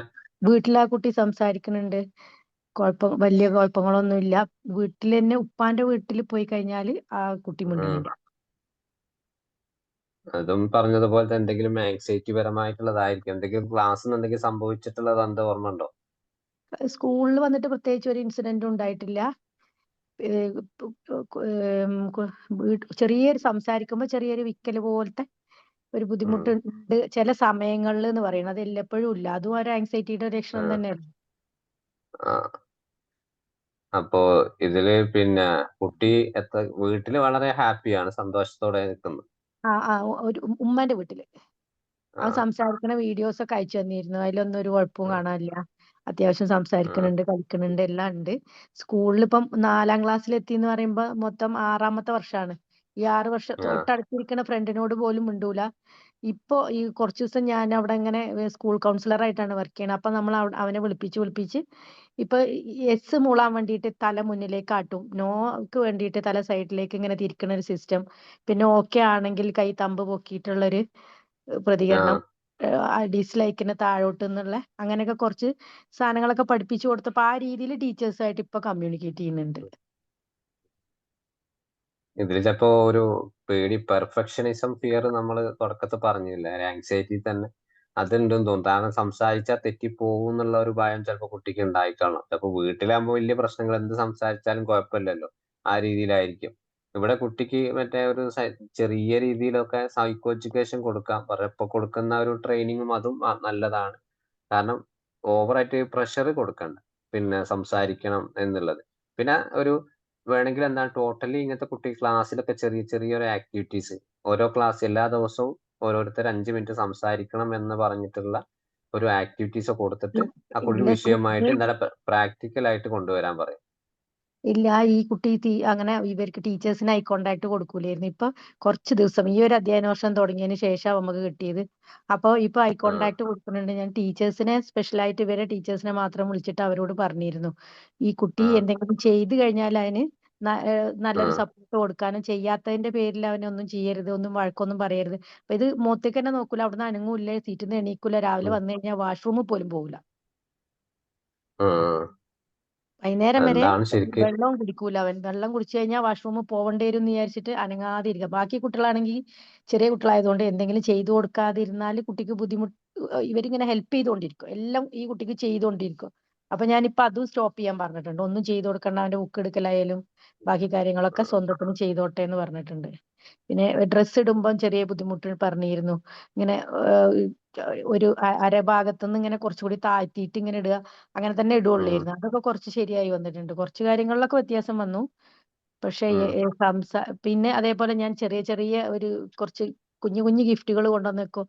അപ്പൊ അത് കാരണം ഇപ്പൊ ശബ്ദം വരാതെ ഉമ്മ എന്ന് വിളിച്ചു കാണിച്ചു തന്നു, എന്തോ അങ്ങനെ ചെറിയ 1-2 വാക്കുകൾ, ശബ്ദം വരില്ല പക്ഷെ അതിന്റെ ലിപ്പ് മൂവ് ചെയ്യുന്നുണ്ട്. ഭയങ്കര അതിപ്പോ നിങ്ങൾ പറഞ്ഞ ആ ഒരു ടെക്നിക്കുകളൊക്കെ ഒന്ന് ഉപയോഗിച്ച് നോക്കി. അല്ലെങ്കിൽ പിന്നെ നല്ലൊരു ഇത് കഴിഞ്ഞിട്ട് വേറെ നല്ലൊരു എന്തെങ്കിലും ഒരു ഒക്യുപേഷണൽ തെറാപ്പിസ്റ്റിനൊക്കെ കാണിച്ചിട്ടേ കൊണ്ടുപോയി സാർ അവരെ ഒരു കുറെ ദിവസം പിന്നെ സ്പീച്ച് തെറാപ്പിസ്റ്റിന്റെ അടുത്ത് കൊണ്ടുപോയിട്ട് അവിടുന്ന് പോന്നു. പിന്നെ ഓക്യുപേഷണൽ തെറാപ്പിയോ എല്ലാം ഉള്ള ഒരു സൈക്കോളജി സെന്ററിൽ കൊണ്ടുപോയിട്ട് ഒരു ഇമ്പ്രൂവ്മെന്റും ഇല്ലാതെ കൊണ്ടുവന്നാക്കിയത്. ഇനി എന്ത് ചെയ്യണമെന്ന് അറിയില്ല എന്നും പറഞ്ഞിട്ട്. പക്ഷെ ഇപ്പൊ ഈ ചെറുതാണെങ്കിലും മാറ്റങ്ങൾ കുറച്ചുണ്ട്. അത് ടീച്ചേഴ്സായിട്ട് ഒക്കെ പറയുന്നുണ്ട്, കുറച്ച് വ്യത്യാസം മുഖത്ത് നോക്കി. അത് പതിയെ വീട്ടിലൊക്കെ നല്ല രീതിയിൽ സംസാരിക്കുന്നുണ്ടല്ലോ. പിന്നെ അത് എന്താണ്, പിന്നെ അത് വലിയൊരു വൈകല്യമായിട്ട് കുട്ടിയുടെ മുമ്പ് കാണിക്കണ്ട, അതങ്ങനെ സംസാരിച്ചോളൂ. ഇങ്ങനെ എല്ലാ ഇരിക്കാൻ മുന്നിലേക്ക് ഷോൾഡർ ഒക്കെ ബെൻഡ് ചെയ്ത് ഒരു കൂനൊക്കെ ഉള്ളവർ ഇരിക്കും പോലെ അങ്ങോട്ട് കൂടിയ ആളായിരിക്കും. ഇപ്പൊ അതൊക്കെ കുറച്ച് വ്യത്യാസം വന്ന് നിവർന്ന് ഇരിക്കാൻ തുടങ്ങി. എന്തെങ്കിലും സോഷ്യൽ ആങ്സൈറ്റി തന്നെ ആയിരിക്കും കുട്ടിക്ക്, അല്ലാണ്ട് വീട്ടു പ്രശ്നങ്ങളൊന്നും ഇല്ലല്ലോ. ഇല്ല, പതിയെ മാറിക്കോളും. പ്രശ്നങ്ങൾ സംസാരിക്കുന്ന കുട്ടി, അല്ലാണ്ട് തീരെ സംസാരിക്കാത്ത കുട്ടിയാണെങ്കിൽ നമുക്ക് എന്തൊക്കെ ചെയ്യും. പക്ഷെ സംസാരിക്കുന്ന കുട്ടിയൊക്കെ അത് പതിയെ അങ്ങോട്ട് മാറിക്കോളും. പിന്നെ ഒരു മെന്റലി ആയിട്ട് ഫിസിക്കലി സപ്പോർട്ട് കൊടുത്താൽ മതിയാവും. സാർ, എനിക്കൊരു സംശയം ഉണ്ടായിരുന്നേ. ചോദിച്ചോ. പിന്നെ ഈ സ്കൂളിൽ നിന്നെല്ലാം കുട്ടികള് പിന്നെ മറ്റു കുട്ടികളുടെ സാധനങ്ങളൊക്കെ എടുക്കുന്നുണ്ടല്ലോ. കാണാണ്ട് ഒരു കുട്ടി അങ്ങനെ, അത് ഏത് ഇതിലിപ്പോ ഇടുന്നതാണ് കുട്ടികളുടെ? ആ കുട്ടിക്ക് ആവശ്യമില്ലാത്ത സാധനങ്ങളാണ് അവനെടുത്തിട്ട് പോക്കറ്റിലിടുന്നത്. അപ്പൊ അത് എന്തിന്റെ ഇതാന്ന് അപ്പൊ നമ്മള് സ്വകാര്യമായിട്ട് വിളിച്ചിട്ട് പറയും അങ്ങനെയൊന്നും എടുക്കരുത്. പക്ഷെ എന്നോട് അങ്ങനെ എടുത്തു പോകുന്നു എന്നാ കുട്ടി പറയുന്നു. മറ്റെന്തെങ്കിലും കാണുമ്പോ വസ്തുക്കളൊക്കെ കാണുമ്പോ എടുത്ത് പോക്കറ്റിലിടുന്ന ഒരു സ്വഭാവം. അതെങ്ങനെയാണ് നമ്മൾ മാറ്റേണ്ടത് ആ കുട്ടികളിൽ നിന്ന് ഈ ദുശീലം? അപ്പൊ എത്ര വയസ്സായി കുട്ടിക്ക്? കുട്ടിക്ക് പിന്നെ ഒരു 8 വയസ്സുണ്ട്. 8-ലാകുമ്പോ മൂന്നാം ക്ലാസ്സിലോ 4-ലോ 3-ലുണ്ടാവും അല്ലെ? ആ അപ്പൊ കുട്ടി അത് എന്ത് സാധനങ്ങളാ, പെന്ന് അങ്ങനത്തെ സാധനങ്ങളൊക്കെ എടുക്കുന്നത്?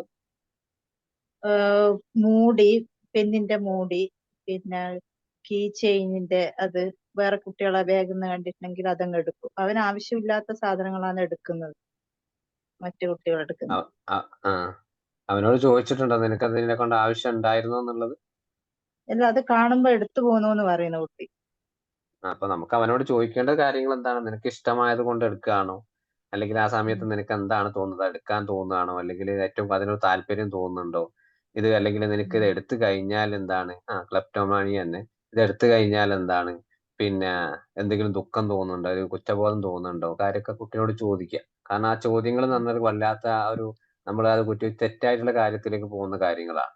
പിന്നെ അതേപോലെ അത് തിരിച്ചു നൽകാൻ ആ സ്പോട്ട് കുട്ടി എടുത്തെന്ന് കണ്ടു കഴിഞ്ഞാൽ ആ സ്പോട്ട് തന്നെ തിരിച്ച് അതേപോലെ വെക്കാൻ ഉള്ള, മറ്റുള്ള കുട്ടികളെ കൂടെ കളിയാക്കാതെ ഞാൻ എടുത്ത സാധനം തന്നെ എടുത്ത സ്ഥലത്ത് തന്നെ കൊണ്ടുപോയി ഒന്നോ തവണ വെക്കാൻ പറയാം. കാരണം നമ്മൾ അതിന് ഒരു റീഅഷുറൻസ് സീക്കിംഗ് ആവരുത്. കാരണം കുട്ടി ചെറിയ കുട്ടിയല്ലേ, അത് കുട്ടി ഓർമ്മയില്ലാണ്ട് എടുത്തതാണ്. ഇനിയിപ്പോ നിരന്തരമായി കുട്ടി എടുത്ത് അവിടെ നമ്മൾ എന്താണ്, അവിടെ ഒരു പണിഷ്മെന്റ് കൊടുക്കുന്നില്ല കുട്ടിക്ക്. പണിഷ്മെന്റ് എന്ന് പറയുന്നത് negative punishment, positive negative punishment എന്നും പോസിറ്റീവ് ആയിരുന്നു. അതായത് കുട്ടി സാധനം എടുക്കുന്നു, അതേപോലെ എന്താണ് കുട്ടി നമ്മൾ കണ്ടു അതേപോലെ തിരിച്ചു വെക്കുന്നു. കുട്ടി കുഴപ്പം തിരിച്ചു വരുന്ന സമയത്ത് എന്താണ് കുട്ടി നീ നല്ല കുട്ടിയാണ്, ഇതേപോലെയാണ്, ഇനി എപ്പോ എടുത്തു കഴിഞ്ഞാലും, ഇനി എടുക്കരുത് എന്നല്ല, നീ എപ്പോ എടുത്തു കഴിഞ്ഞാലും എന്താണ് നീ ഒന്ന് ജസ്റ്റ് നോക്കുക, അതേപോലെ മറ്റുള്ള സാധനങ്ങളാണ്, മറ്റുള്ള ആൾക്കാരെ അതേപോലെ തിരിച്ച് അവിടെ വെക്കുക എന്നുള്ളത്. അതാണ് ഇതിലും പ്രധാനമായിട്ടൊരു എക്സ്പോഷർ ആയിട്ട് നമുക്ക് കൊടുക്കാൻ പറ്റുക.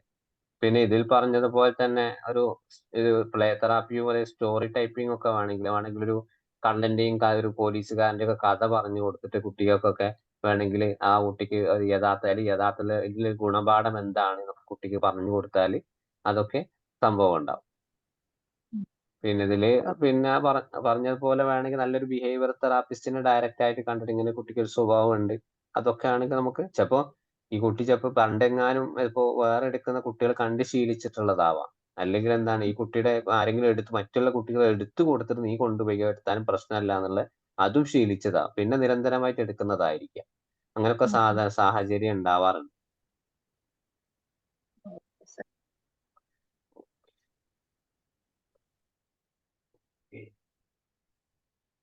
ഓക്കെ, അപ്പോ നമുക്ക് വൈൻഡപ്പ് ചെയ്യാൻ തോന്നുന്നു അല്ലേ?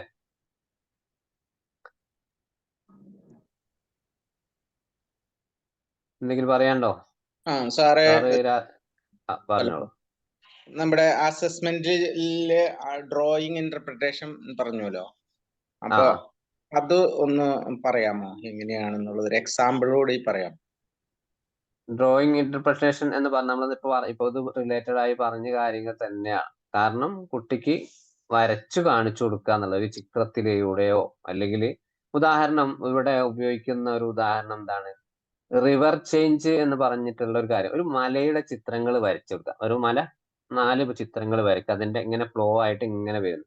ഈ 4 ഭാഗത്ത് ഏറ്റവും മുകളിലായിട്ട് ഒരു സൂര്യന്റെ ചിത്രം വരച്ചു കൊടുക്കുന്നത്. എന്നിട്ട് സൂര്യൻ നല്ലൊരു ഫ്ലവർ, പിന്നെ നല്ല ഹൈ ചൂടിന്റെ ആ ഒരു ഹീറ്റ് ഒക്കെ സിഗ്നൽ ആയിട്ട് വരച്ചു കൊടുത്ത്, എന്നിട്ട് ഏറ്റവും അടിയിൽ കൂടെ എന്താണ് അവന്റെ ചിത്രം, ഒരു അടിയിൽ കൂടെ ഒരാൾ നടന്നു പോകുന്നതായിട്ട് നോക്കുക, അല്ലെങ്കിൽ അവനെ തന്നെ. എന്നിട്ട് ആ സമയത്ത് എന്താണ്, നീ ഇപ്പോ ആ സൂര്യൻ ഏറ്റവും നിന്റെ തലന്റെ മുകളിലുണ്ട്. അപ്പൊ ഇയാൾ അനുഭവിക്കുന്നത് എന്തായിരിക്കും, ആ ഇമോഷൻസ് എന്താണ്, അയാൾ ആ മലന്റെ എന്തൊക്കെയാണ്, ഏതൊക്കെ രീതിയിൽ അയാൾക്ക് പെട്ടെന്ന് മുന്നോട്ട് പോകാൻ പറ്റും, എവിടെയൊക്കെ പുതിയ പുതിയ വഴികൾ ഉണ്ടാക്കി കൊടുക്കാം, അവിടെ എന്താണ് ആ മലന്റെ ഭാഗത്ത് കൂടെ വേണമെങ്കിൽ കുട്ടി പുതിയതായിട്ട് ഒരു വഴി നമുക്ക് വരച്ചു പോകാൻ കുട്ടീനെ കൊണ്ട് വരപ്പിക്കാം.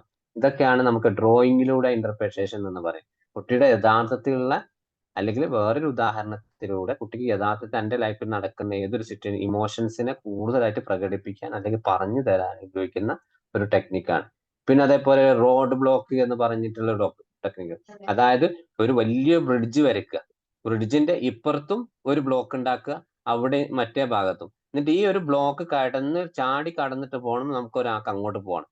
പക്ഷെ അതിന്റെ ഇടയിൽ കൂടെ എന്താണ്, ആ ബ്ലോക്കുകൾ 2 ബ്ലോക്കുകൾ ഒന്ന് സെന്റർ നീക്കി കൊടുത്തു കഴിഞ്ഞാൽ നല്ല ഈസി ആയിട്ട് പോകാൻ കഴിയും ഒരാൾക്ക്. അത് എന്താ ആ കുട്ടിക്ക് ആ ബ്ലോക്ക് വരച്ച സമയത്ത് ചെന്ന് മായ്ച്ചിട്ട് നല്ല ഈസി ആയിട്ട് ഒരു വേ കൂടെ കടന്നു പോകാനുള്ള അപ്പുറത്ത് ആ ബ്രിഡ്ജിന്റെ മറ്റൊരു ഭാഗത്തേക്ക് എത്താം. അപ്പൊ അവിടെ എന്താണ്, അവിടെയും ബ്ലോക്ക് ആക്കുന്ന സമയത്ത് എന്താണ്, ഒന്നുകിൽ ചാടി കിടക്കണം, അല്ലെങ്കിൽ എന്താണ് അത് മാറ്റുന്നവരെ വെയിറ്റ് ചെയ്യണം. അപ്പൊ എന്താണ് നമ്മൾ ഉപയോഗിക്കുന്ന ടെക്നിക്ക് എന്താണ്, അത് നീ ചെയ്തത് പോലെ നല്ലൊരു ഐഡിയ ആണ്. അതേപോലെ എന്താണ് അവിടെ ആദ്യം കുട്ടി അതേപോലെ ചെയ്തിട്ടില്ല നമ്മൾ പറഞ്ഞു കൊടുക്കുക. അപ്പൊ എന്താണ് വീണ്ടും ആ ബ്ലോക്കിന് എന്താണ് കുറച്ച് ബ്ലോക്ക് പകുതിയാക്കിയിട്ട് അങ്ങോട്ടും കൂടി നീക്കുന്നു, സ്കൂളായിട്ട് പുറത്തേക്ക് പോകുന്നു. ഇതൊക്കെയാണ് ഡ്രോയിങ് ഇന്റർപ്രേഷൻ എന്ന് പറയുന്നത്. പലതരത്തിൽ നമുക്ക് ഉപയോഗിക്കാം.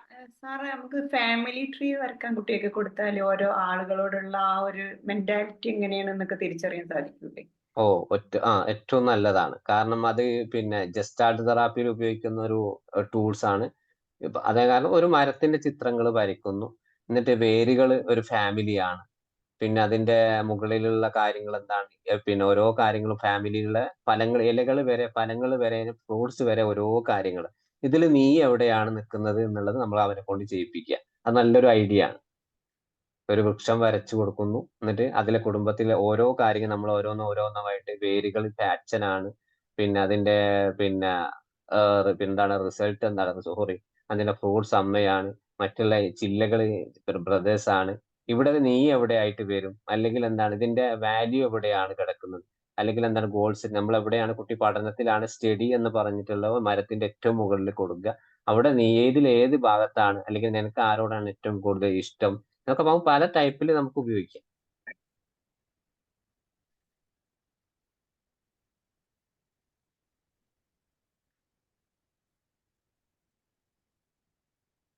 ഓക്കെ അല്ലേ?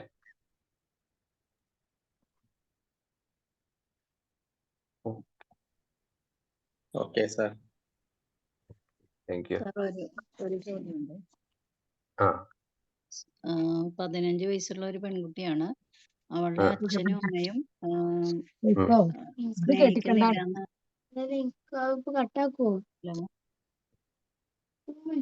പറഞ്ഞോളൂ. കേൾക്കാമോ? കേൾക്കാം. അവളുടെ പെൺകുട്ടിക്ക് അവളുടെ അച്ഛനും അമ്മയെ സ്നേഹിക്കുന്നില്ല എന്നുള്ള വലിയൊരു പരാതിയുണ്ട്. അവളിപ്പോ ബോർഡിങ്ങിലാണ് നിന്ന് പഠിക്കുന്നത്. അച്ഛൻ കുടിക്കുകയൊക്കെ ചെയ്യും. അമ്മ വേറൊരു സ്ഥലത്ത് ജോലിക്ക് നിൽക്കുകയാണ്. കുട്ടിയായിട്ട് കോണ്ടാക്ട് ചെയ്യുമ്പോഴൊക്കെ അമ്മ എപ്പോഴും വഴക്ക് പറയും. നീ പഠിക്കുന്നില്ല, അങ്ങനെയൊക്കെ ഇങ്ങനെ എപ്പോഴും കുറ്റപ്പെടുത്തിക്കൊണ്ടിരിക്കും. ഇപ്പൊ പിന്നെ അച്ഛൻ വീട്ടിലുള്ളപ്പോൾ ഈ കുട്ടി അച്ഛനുമായിട്ട് എപ്പോഴും വഴക്കിടാറുണ്ട്. ഇപ്പൊ കുട്ടി പറയുന്നത് അത് മരിച്ചാ മതി, എന്നോട് ആർക്കും സ്നേഹമില്ല, എനിക്കങ്ങ് മരിച്ച് പോയാൽ നല്ലതായിരുന്നു, അങ്ങനെയൊക്കെയാണ് ഇപ്പൊ പറയുന്നത്. അപ്പൊ ഈ കുട്ടിയെ എങ്ങനെയാണ് നമ്മളൊന്ന്, ഈ കുട്ടിയാണോ മാറ്റേണ്ടത് അല്ലെ ഫാമിലിയാണ് മാറ്റേണ്ടത്? നിങ്ങൾ തന്നെ തീരുമാനിച്ചു. കുട്ടിയെ തന്നെ മാറ്റണം. ഫാമിലിക്ക് കുട്ടിയല്ല, നമുക്ക് ഒരുമിച്ച് ഫാമിലിയിൽ ഒരുപാട് ഇൻസിഡൻസ് അവരില്ല. ഞാനിപ്പോ നിങ്ങൾക്ക് അങ്ങനെയല്ല, കുട്ടിയെ മാറ്റാൻ നമുക്ക് നമ്മുടെ മോട്ടോ ഇത് തന്നെയാണ്, കുട്ടിയെ മാറ്റുക. പക്ഷെ ഇതിന്റെ കൂടെ ഫാമിലിയിൽ ഇങ്ങനെയൊക്കെ ഉണ്ടാകുമ്പോൾ നമ്മൾ എന്ത് കുട്ടിക്ക് പറഞ്ഞു കൊടുത്താലും മാറ്റം ഉണ്ടാവുമോ? ഇല്ല. അപ്പൊ എന്താണ്, ഫാമിലിക്ക് നല്ലൊരു സൈക്കോച്ചേഷൻ കൊടുക്കുക, നല്ലൊരു തെറാപ്പി ഫാമിലിക്ക് കൊടുക്കുക. എന്നിട്ട് ശേഷം കുട്ടീനെ നന്നാക്കുക. കുട്ടീനെ യഥാർത്ഥത്തിലുള്ള സ്വഭാവവും കാര്യങ്ങളും ഫാമിലിയിൽ നിന്ന് ഉണ്ടായിട്ടുള്ള കാര്യമാണ്. ഓരോ കുറ്റപ്പെടുത്തലുകളും പിന്നെ അച്ഛന്റെ പെരുമാറ്റവും അമ്മന്റെ പെരുമാറ്റവും ഒക്കെ കുട്ടിക്ക് അവരിൽ നിന്ന് കിട്ടുന്നത്. നമുക്ക് 2 ബിഹേവിയർ ആണുള്ളത്. ഒന്ന് നമുക്ക് എന്താണ് നമ്മുടെ പാരന്റിൽ നിന്ന് കിട്ടുന്ന ബിഹേവിയറും, രണ്ടാമത്തെ എന്താണ് നമ്മുടെ ചുറ്റുപാടുകളിൽ നിന്നുള്ളത്. അപ്പോൾ ഇതിൽ കേസിൽ ഏറ്റവും കൂടുതൽ വന്നിട്ടുള്ള എഫക്റ്റീവ് ആയിട്ടുള്ള എവിടെ നിന്നാണ്? പാരന്റിൽ നിന്ന്. അവരുടെ സ്വഭാവം അവർ മാറ്റട്ടെ, കുട്ടി യഥാർത്ഥത്തിൽ എന്താണ് മനസ്സിലാക്കട്ടെ. നിങ്ങൾ നല്ലൊരു കഴിവ് സൈക്കോ എഡ്യൂക്കേഷൻ ഫാമിലിയിലൂടെ അവർക്ക് എന്താണ് കൊടുക്കുക, ഈ ഒരു അച്ഛനും അമ്മയ്ക്കും.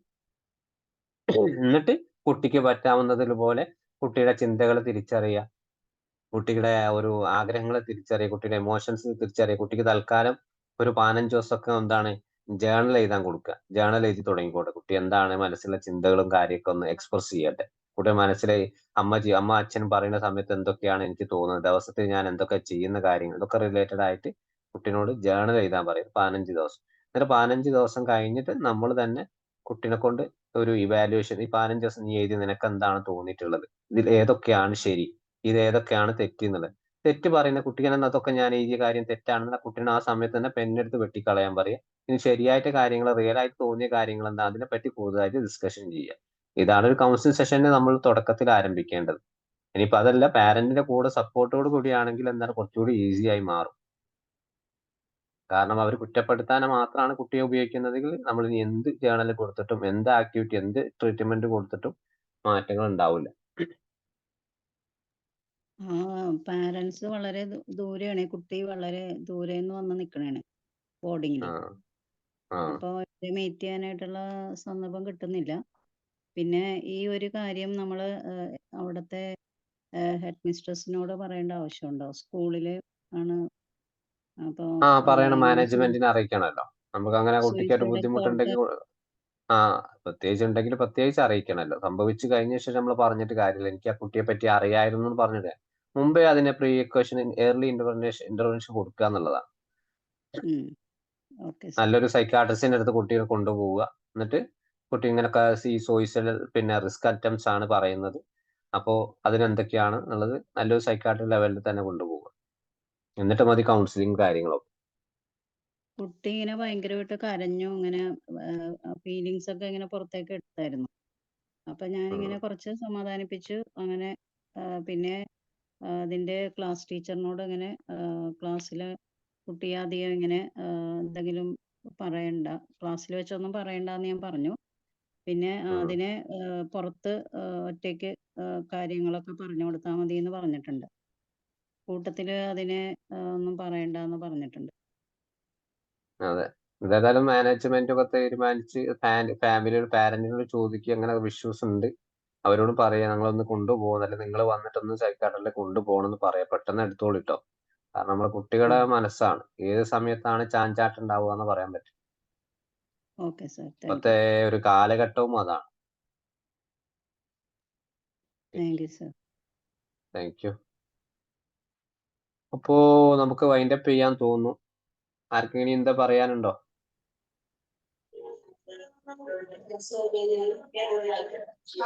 സാറെന്താ പറയുന്നുണ്ടോ?